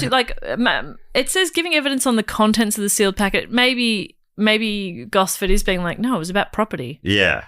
Maybe. And the family have slipped him, But there's still not enough. I don't know. There's still not quite enough. Yeah. More sensational testimony came from a sailor called Jean-Louis, who claimed that he'd been on the Osprey during the rescue mission. Louis identified the claimant as Mr. Rogers, which his first name was Roger, one of 6 survivors picked up and taken to Melbourne. On investigation, Louis was found to be an imposter, a former prisoner who had been in England at the time of the Bella's sinking. He was convicted of perjury and sentenced to 7 years imprisonment. Oh, that's a big sentence. It's a bit tricky because the team with cash, as in the family, they're shipping people in from all over the world. They're obviously only shipping in people who are going to back them up. Yeah. There of might be course they people are. in Wagga Wagga and wherever who were like, no, we'd agree that he's really him. They're like, oh, we don't want to talk to you then. Don't pay for their ticket. Yeah. Because otherwise, I mean, it feels like they're bringing people from all around the world. This would be expensive. Yeah. I'm just saying. But Leading your witness money to talks. Thomas has Leading- backers who have put a lot of money in. He's got Maccas. He's got backers. Bloody hell. No, he's got financial backers. So they could also be bringing people in who are Okay, yeah. defending him and saying he is Roger Tichborne. But Yeah, okay. And that's what he did, I guess, with that prisoner. yeah, with that prisoner that they paid to lie. Yes. Didn't And was work. he even French? Oh, I don't think so. He's like, I've lost my And, accent. I've been in England for 3 days. Check out my egg. The jury retired at noon on Saturday the 28th of February and returned to court within 30 minutes. Their verdict declared that the claimant was not Roger Tichborne, that he had not seduced Catherine Doherty, and that he was indeed Arthur Orton. He was thus convicted of perjury. He was sentenced to 14 years imprisonment. Oh, dear. The It's lawyer, really Keneally, backfired here. yeah, it's not gone well. But so Keneally, for his behaviour in court, ended his legal career. Whoa. Because of his behaviour. Yes. They disbarred him, basically.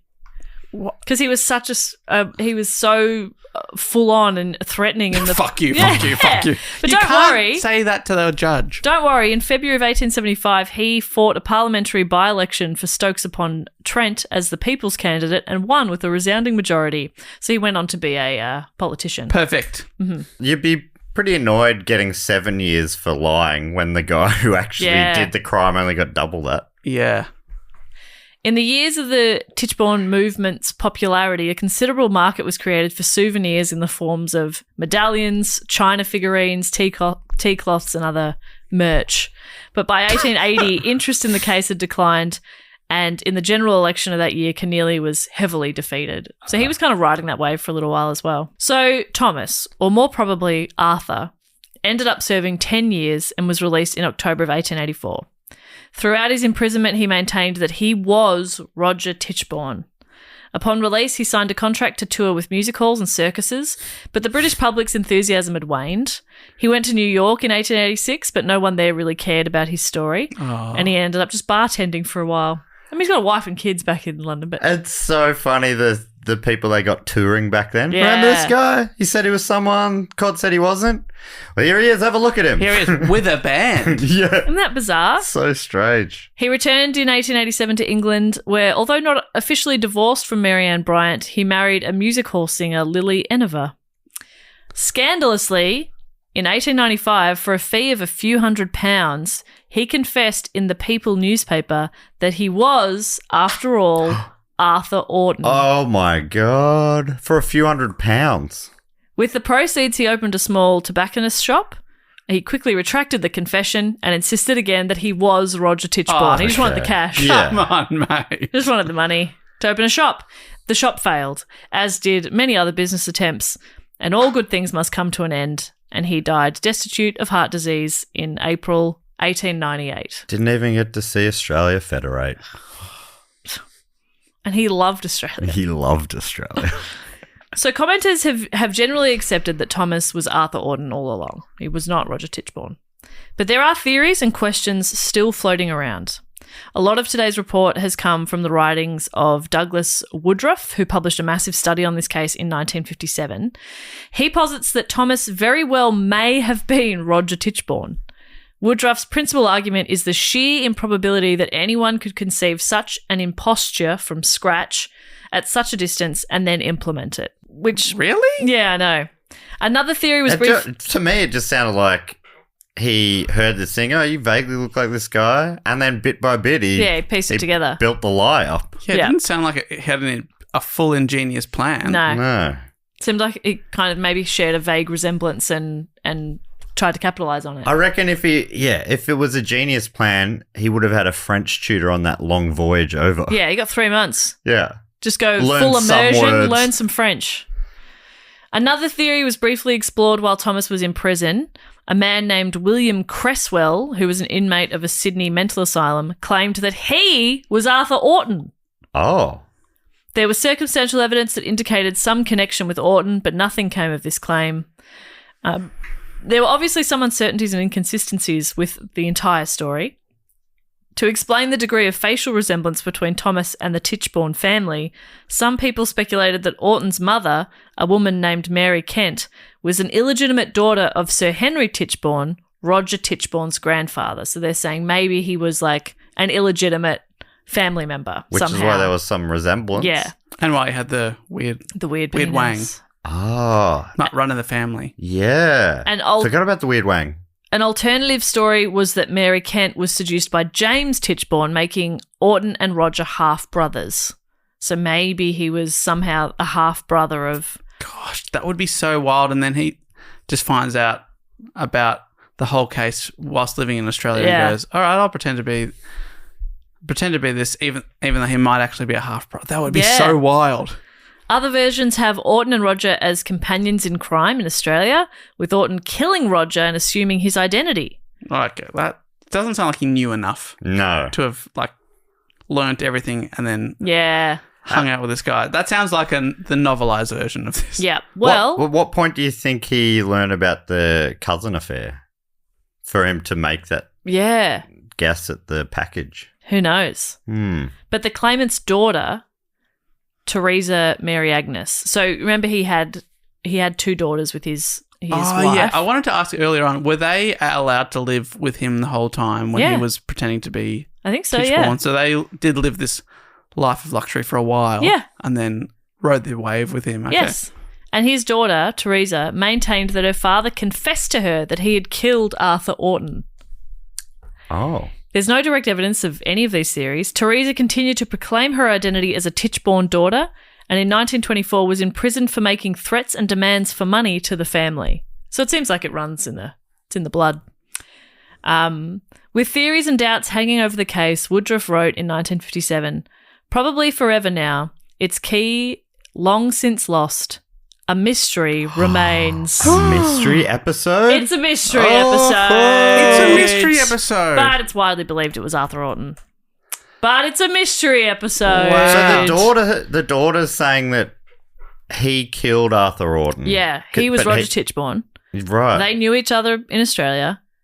Dad killed Arthur Orton. We're Definitely, Tichbornes. I think in the end... And then she went to prison because she kept harassing the family to give her money. What do you think? In the end, it feels like he was a fraud and Yeah. he was... It seems... Is that relatively clear? I think my favourite detail is that he didn't speak any French. Yeah. But the dick. But the dick. But the dick. But the dick. If I wrote a book about this, I'd call it But the Dick. But the dick. How are you spelling butt? Oh, that good one. confused readership. Oh, this sounds good. That's probably what you want, I guess, yeah. Yeah. Because you just get their money. Yeah. No refunds. No refunds? No refunds. Oh, okay. That's on the front cover. What a story. What a tale. And it's amazing how little of that I recall. Yeah. But that brings us to everyone's favourite section of the show, I believe. This is where we thank the people who make this show possible, our beautiful Patreon supporters. If you want to be one of them, sign up at patreon.com/DoGoOnPod. A bunch of different levels, depending on what you're into. You get bonus episodes. We do 4 a month, including a bonus report, a D&D campaign. We do like a game or something like that, and we do a movie club. The most recent movie club was about Paddington, the first of the films. It was really wholesome. And I think Michelle Brazier was a guest. That's right. And yeah, you also get access to the Facebook group, which is generally the nicest corner of the internet. You get shout outs and all sorts of stuff. You get to vote on topics. Like, was today's topic a vote? Yes, it was. There you go. It was one of 4 put up, and it had, I think, about 50% of the vote. Wow. And I swear I've put it up before too. It's so funny how that happens sometimes. The Tichborne Case was had the popularity of a runaway train. They're very popular, runaway trains. One of the things people can get involved with on the Patreon is on the Sydney Scheinberg level or above, you get to be in the Fact, Quote or Question section, which has a jingle, I think, goes something like this. Fact, quote, or question. Always remembers the ding. She always remembers the sing. The first one this week comes from Piper Gallagher, aka Prince of the Halflings. I don't read these out till I read them out. I should say that. And Piper offering us a suggestion, writing, "Howdy, David. Mm-hmm. I know you've said you intend on reading the Lord of the Rings book at some point in the future. Just watch the movie. And They're pretty good. One of the reasons... Yeah, sorry, I'll let this finish. Yeah. Let this finish. We'll get this over and done with. I'm speaking about Matt, not the... I think I remember you saying that for Book Cheat, you often read a hard copy and listen to an audiobook of the same text. My recommendation is that when/if you do listen to these books, you listen to the versions narrated by the Monkey House's household god, Andy Serkis. Oh, wow, they got the guy in. They got the Cirque. That's good stuff. Is it Gollum the whole time? The Gollum voice? It's actually thing he's going, and my axe, precious. Stuff like that.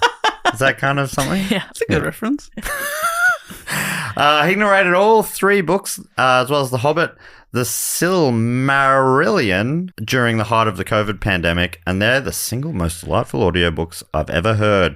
And that's a large pool I'm drawing from, just to be clear. A story has never sounded more alive or engaging than hearing his voices and inflections throughout the saga. That sounds great, actually. It also causes me to laugh at times because some of his voices sound like Matt's when he says, "What, you toilet?" I depart with, oh man, how formal is that? I love it. I depart with one of my favourite quotes from The Hobbit. Matt, do this in the funny toilet voice. I bet it would be funny. Ha ha ha ha. Funny toilet All right, voice. do it in the toilet voice. All right, here we go. If more of us valued food and cheer and song above ordered gold, it would be a merrier world, you toilet. The you toilet bit's outside the quote, but it still counts. Yeah. Much love, and remember to pack your pocket handkerchiefs. I'm guessing That's nice. that's a reference to a Hobbit. Oh, thank you. Now, one of the things is I do feel like I'm like, oh, I have enough. Does everyone know the story already because everyone's seen the movies? But a lot of people do request it, so maybe Yeah. people want the book on book cheat anyway. Yeah. But yeah. Why don't you do that one that I've not heard of before, the Similian or whatever? I think that's kind of like the Bible kind of thing of. Yeah, right. For wine, right? I think it's actually, even if you've seen the movies, the books are obviously so different. And even if you've read the books before, you can forget. Silmarillion is a book consisting of a collection of myths and stories, I think, about the world. So yeah, maybe I could do that. Big fan of Stephen Fry. Awesome. Love his work. Great. He does a good job. It's delightful. He's like kind of the king of the audiobook, isn't he? He was in the recent Star Wars TV show as well. Was he? Yeah, as a voice of a robot sort of thing. Bit of fun. Next one comes from Kevin Packrad, a.k.a. Leah Apollodo the Blue Blumo Powo. I hope I've said I that think you've nailed right. that. Yeah, that feels right. That's music to my ears. And Kevin's offering a fact writing. Hey mates, fair warning. This will probably be the longest fact quote or question I will ever do. I hope that it is all right. And I just to warn everybody, Kevin has not split this into paragraphs. We'll look at it. Okay. I hope that it is all right as I'm going to talk about something I'm very passionate about. What I'm referring to, of course, is James Joyce and the recent episode you did. Not just his horny letters, although I was aware, but I'm a passionate lover of his other writings. So much so that I've read maybe 4 or 5 separate books about the man and his works.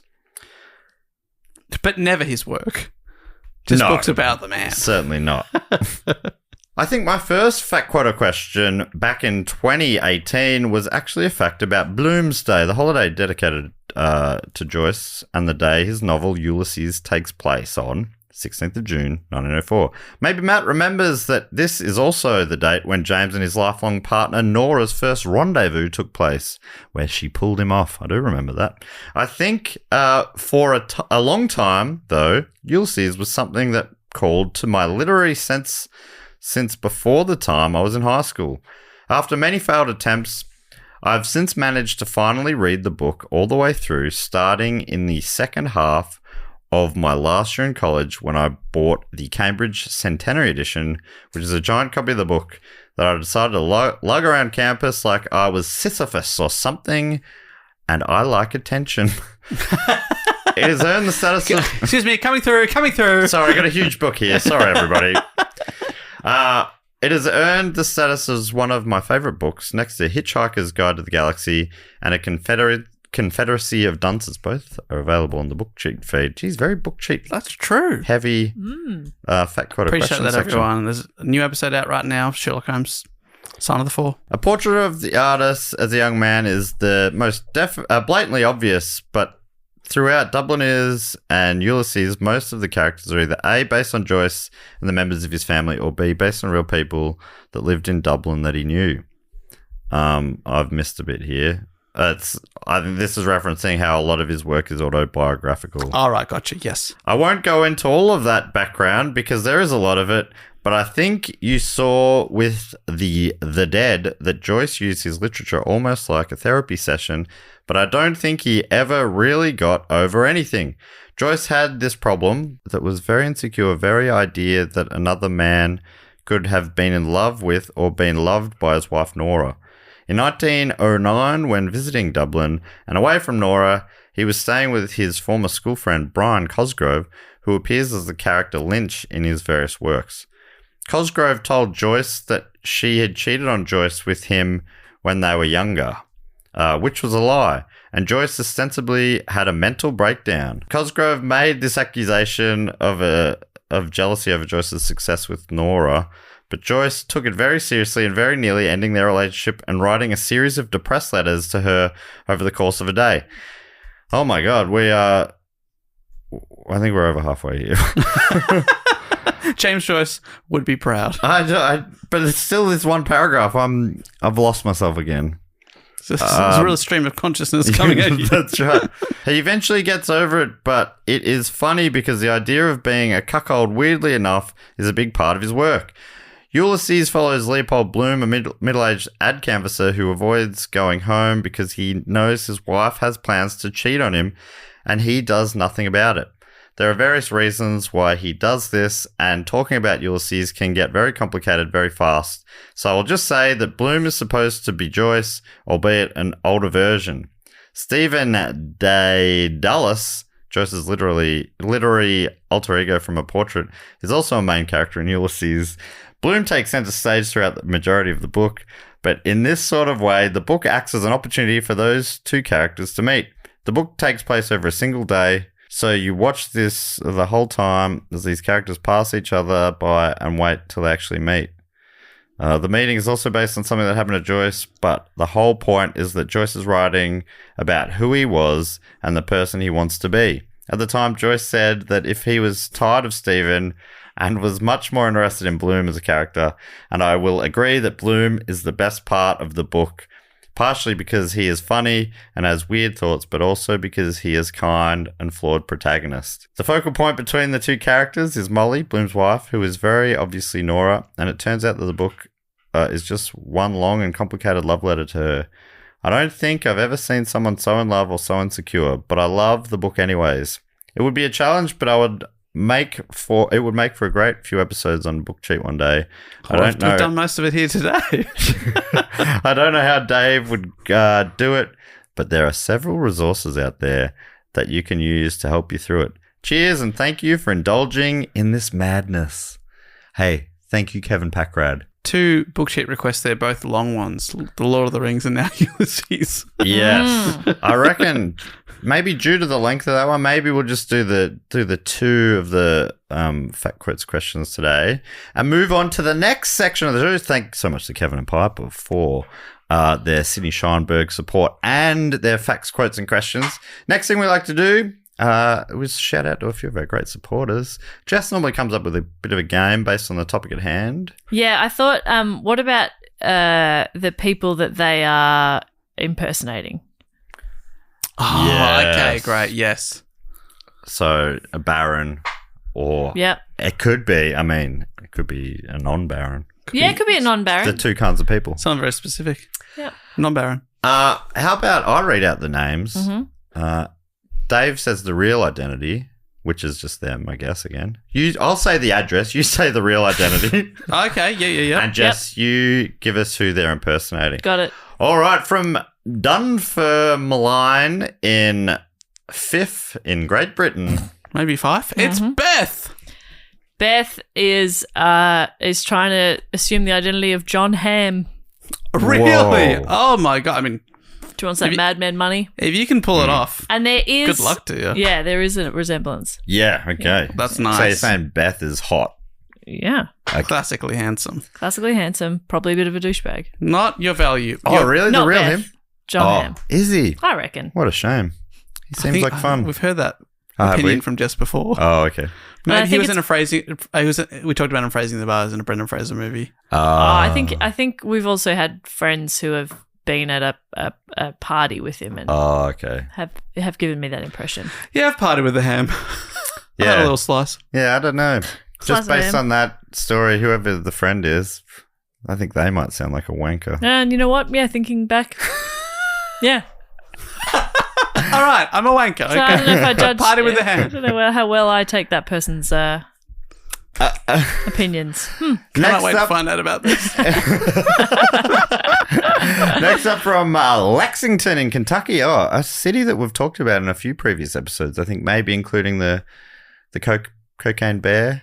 Oh, right, yes. And the that story about the art thieves. No, the book. They they stole that book of Oh, animal yeah. art.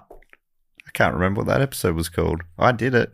That was a good one. Anyway, I think there was time in Lexington there. So, And now we're talking about the resident, Brett F. oh, there's something about someone who won't give the full surname that makes me think, were you involved in one of those crimes? Yeah. Let us know, Brett. And the next crime. Hey, we won't snitch. Yay. Come on, And the Brett. next crime is stealing the identity of Robert Downey Jr. Oh, Oh, okay. okay. Cocaine Bear himself. Yeah. Not anymore. Not anymore. Betty Ford sort of that. Former Cocaine Bear. Yes. Maybe the F is Ford and it's Bretty Ford. Pretty full. Thanks so much, Brett. From Powell Pow! in Tennessee. It's Brad. Brad. Brad's actually trying to go undercover as Glenn Powell. Oh. Oh, all these people, my goodness, not their value, but very good looking. Is he pulling it off?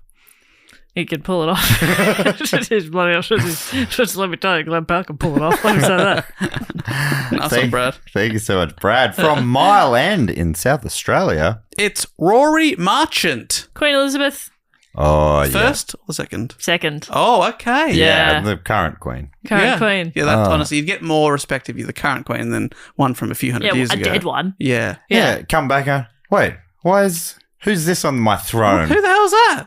I'm still the queen. A few hundred years later. Well, when was the first Elizabeth? Yeah, a few hundred years ago. My God, she still looks good. Rory Marchant.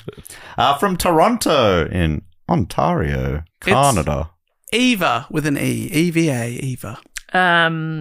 Actually, an impersonator, an imposter of one of our favourite Canadian Americans, Brendan Fraser. Whoa. Oh, my goodness. Yeah, yeah. Once again, hot. Hot man. Not the value, but What's going on in my brain at the moment? hot man. I think they're. Oh, yeah. I'm picturing a conga line of all these men. Yeah. I'm at the front of the conga line. And in the middle, Queen Elizabeth II. And she's having a great She's time. grabbing onto Glenn Powell's ass. Can you blame her? Yeah, no. Next up, I'd love to thank from Bern in where's That's Switzerland. is Switzerland? Yeah, I think it's the capital. That is... Would have put money on China. Okay. CH. Oh, country code CH, yeah. That is... And the person is Anonyma Octopus. Octopus with a K. Anonyma Octopus. That's a sick name. That sounds like somebody who's trying to keep an identity kind of secret. James Bond. Oh, big time. Wait, which Bond? A hot one? Craig. Oh, yeah, a hot one. Not one of the Uggos. Not one of the other So many ones. Uggos have played him. Oh. Yeah, Oh, Sean Connery, famously unattractive. Not his value. Not Not his his value. Thank goodness Anonymous for him. Octopus, well done. I'd also love to thank from Hamilton, also in Ontario, Canada. This is Jeffin. Jeff. Effin Jeffin. It's J-F-A-N. I love it so much. Jeffin. An imposter for Taylor Swift. Oh, Wow. my gosh. I mean, can you blame him? No, yeah. You know, because T Swift, I don't know if you've heard, pretty big. Yes. really? Quite famous. Gosh. Sold out the G twice. Yeah, harder to probably impersonate the real famous people, but all of these are having a go all the same. Pretty well documented people. Yeah, so you've got lots of resources. Yeah, true. Yeah, you got to impersonate a You know if recluse. they can speak French or not That's right. before you pretend to be you them. jumped on the wiki page and not really read it twice. I don't think Glenn Powell can speak French. So, Yeah, you I know, think you're you'd be lucky, smart Brad. to I'd love to go see that way. me too. Would you mind if I thanked from Leatherhead in maybe Surrey in Great Britain? I'd love to. And I think, you think what I'm thinking? Shout out to Tim S. Green. Yes, I am thinking that. Who's the actor Green? Tom Green. Oh, Tom yeah. Tom Green. Green. Because it's just an easy, like, it's changing an I to a Yeah, an you'd O. never forget that. And Yeah. if you say Tim Green, people say, did you say Tim? No, I said Tom. Tom Green. Yeah. Check your ears. And, you Daddy, know, would you like like, some sausages? he was famous for a time, but less so now. Yeah. So that's probably a good one to sort of Yeah. impersonate. There's a little less eyes on you. Oh, yeah, I remember you. Yeah, yep. Boston, Massachusetts. That's what I said. That's one of his famous misunderstandings from a movie. Maybe road trip. Wow. Yeah, it's probably road trip. And finally, from address unknown, can only assume from deep within the fortress of the moles. It's Rachel Plowman. AKA Jeff Bezos. That's a good one. Zos. You just got to shave your head and you're good to go. Yeah. Easy. Nobody really knows what he looks No, like. they Yeah. just know he's got a dome. I know actually he's an egg. picture him like Pitbull. Yeah. I picture him like Pitbull. Yeah, I think that they definitely won. Have you seen Pitbull with hair, though? Did he ever have hair? Yeah, it changes your life. I picture, Oh my God. I think I'm Google Pitbull picturing with hair. Look at it right now. Howie Mandel. Yeah. Pitbull. Or 'Cause the friend from Californication, David Duchovny's friend. Oh, I never saw it. That might be Howie Mandel. Oh my! Is this actually him or is this AI? Is that him? That's him, babe. Oh my God! Pitbull When was was so that? hot. Pitbull with hair. Wait, is he not hot now? Is that what you mean? Mr. Worldwide? Mr. Worldwide, but he looks like a different man. Like it's a different type of handsome. When was that shot from? Let's not get lost in Okay. Pitbull's hair. Yeah. Wow, easy to Oh do. my gosh! Good for you, Pitbull. Good for you. I used to not get it. Now I do. Mr. Worldwide. Thank you so much to Rachel, Tim, Jeff, and Anonyma, Eva, Rory, Brad, Brett, and Beth. And the last thing we need to do is welcome a few people into the Triptych Club, which Dave will explain so well. This is our Hall of Fame, our theatre of the mind, where we welcome people in to a clubhouse, a sort of hangout zone with food, drinks, games, stories to tell, all sorts of nice things. And we shout out new people every single week. If we have anyone who's been on the shout out level or above for 3 consecutive years. They already had a shout out. We already gave him a Mr. Worldwide type nickname or something years ago, but Equally now very funny at the time. exactly. I'm sure. Now we get to put you in the Hall of Fame and you can't leave, but why would you want to? You don't need to. We've got 5 inductees this week. The way it works is I'm on the door, I got the clipboard. If I read out your name, you jog on in. Everyone else who's been inducted, which I believe is it's hundreds. We're pushing up over 800, I think. Yeah, it's quite. Or more. But it's spacious in here. It is. That's right. Yeah. And we are extending it for Yeah. It always also extending. it feels like, when a band is playing, which Matt's about to explain is usually a band. When they're playing, it's like the perfect amount of people that it feels like a good vibe, Yes. but not like really crowded. If you want to stand at the back, there is space and There's air absolute there. space at the back. And But when if you want to get up and be mushing against each You other, can. mushing in the mosh, We got a mushing you room. can. Yeah. and for the times that a band isn't playing, ample space. Oh, yeah. You can socialize, you can have some you time. We've got it all. Yes. Just want to make that clear if people are like, I don't want to go in the Triptych Club. Because this is how it works. There is a bar, and Jess is behind the bar. Yeah. Grab yourself a drink, cocktails. Jess normally has one going. At the after party, Dave's the MC of the event. We've got while high we welcome tea you this all week. in. Oh my god, that's fantastic! Yeah. Dave books a band. So high tea. Yeah. So like just a little bit of sandwiches everything? Oh, and cucumber sandwiches and some little fancy. scones Very and cakes and fancy. tea. I can't wait for that. Just a nice cup of tea. Yeah, lovely. Great. And the Ask me temperature if- of yeah, the thank tea. you. It's really, really fucking hot. Oh, But you can add milk. Good one. Or just Okay. wait a few minutes. Yeah. And that's the good thing about tea. and Dave, you've booked a band. Is that true for the after Oh party? my gosh, you're never going to believe it. What? I booked these bands obviously years in advance because of their schedules. And at the start of the episode, Jess, that's why I was so obsessed with how to pronounce the name of this topic, because I thought ahead and I was like, oh my gosh. We've got Tichborne, we've got Tichborne. Well, tonight, please welcome to the rock and roll stylings of Airborne. Oh my god! Airborne are here. Oh, at least the born part was accurate. Yeah, thank goodness. I wanted to confirm that was right. Yeah. Just to see if it was. Obviously, Airborne were going to play it regardless of, Of whatever the course. topic was. Wow. But amazing. Huge. So good. Bit of classic Aussie rock That's and right. roll. A bit of rock and roll. A few Marshall stacks on the stage tonight, let me tell you big that. time. All right, but before we get to the after party, let's have the party. Dave, you're on stage. You're ready to hype these guys up as I bring them in. Absolutely. So hyped, so ready. Jess, you're going to hype Dave up? Yeah. Because, he does sort of pretty weak wordplay. You are talking to a microphone plugged to my headphones. I can hear you. Oh, I'm so sorry. My confidence is already low. Come on. This is why I have to put my hand on Dave's butt for Okay, this. Thank we'll you. get it on there. Put it on there, and then I'll put mine on Queen Elizabeth, and she'll put hers on Glenn Powell, and we're good to go. Oh, could I skip a couple and just go straight to Glenn Powell? You've got long arms. I reckon you can do it. Yes. It does mean you're going to have to be pretty close to the Queen. All right. First up, I'd like to welcome into the club. Thanks for all your support for the last 3 years from Endeavour Hills here in Victoria. It's David Glue. You glue here. But you flew here, David Glue. Also, you're the glue that holds us together, David. I thought that was a bit of fun. Glue here. I looked at Jess's Dave. anticipation there was fantastic. Yeah, I looked at Dave and we shared a nod because I was like, "You got yourself a home run here, my friend." This guy's name How is did he Glue. fumble that?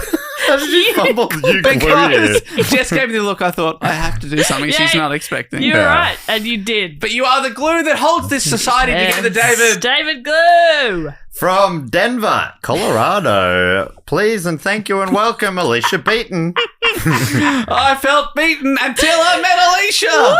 Woo! From Sutton Coldfield in maybe Birmingham, Great Britain, it's Sophie Rodriguez. More like from Sutton Hotfield. Yeah. I'm feeling warmed up tonight after the energy that I'm getting from you, Sophie Rodriguez. From Jefferson in in the United States, it's Elizabeth McNulty. Some people, they like, what's that guy's name? Nick Nolte. But I prefer my Nolte's a bit McNulty. Yes. Elizabeth McNulty. Yes. Massachusetts is where MA is. And finally from Wuppertal in Deutschland, I reckon it's Bastian Heckel. I've got a heckle for you. I don't come to where you work and say, "Welcome to my house of work. Go on in, Bastian Heckel." Yeah. Woo! God, he's good. Whoa, that really long pause. I'm like, geez, he's put pressure on. I know. How is he going to make it feel worth it? But he did. Let me just tell you that a video just went viral of podcaster welcomes heckler, not destroys heckler. Jeez, he's nailed it again, back to back. Fantastic. If you have a little time He's to think, unstoppable. you come up with a goal. Yep, that's I right. did in Brisbane the other week. I did this a Quizmaster's Sheeple show, and Ben Hunter hosted it. And Emma Zammit said something. He just welcomed her to stage, and she sort of did something like what you did there. And Ben looked at her and went, "Now, how do you think that sentence went?" And then, moments later, he fumbled one, and we got to turn it back on. Absolutely Very ruined good. him. Bit of fun. Anyway, welcome in Bastian, Elizabeth, Sophie, Alicia, and David. That brings us to the episode. Where's her? Where's her? Jess, is everything there is? That's the end of the episode. Yeah. Everyone panic.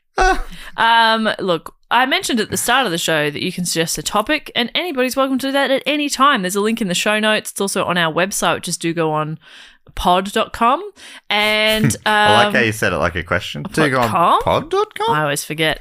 You can find us at Do Go On Instagram, Do Go On Podcast on TikTok, and just remember that we bloody love you, okay? That's from both of us. I'm sick of having to tell you all the time because you keep bloody forgetting, okay? Make sure you got your keys, your phone, your shoes on, and I love you, okay? Dave, boot this baby home. Hey, we'll be back next week with another episode, but until then, I'll say thank you so much for listening and goodbye. Later. Bye!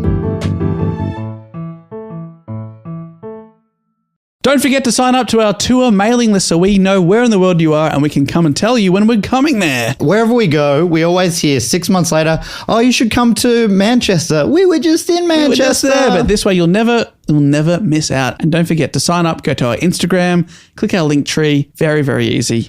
It means we know to come to you, and you'll also know that we're coming to you. Yeah, we'll come to you, you come to us. Very good. And we give you a spam-free guarantee.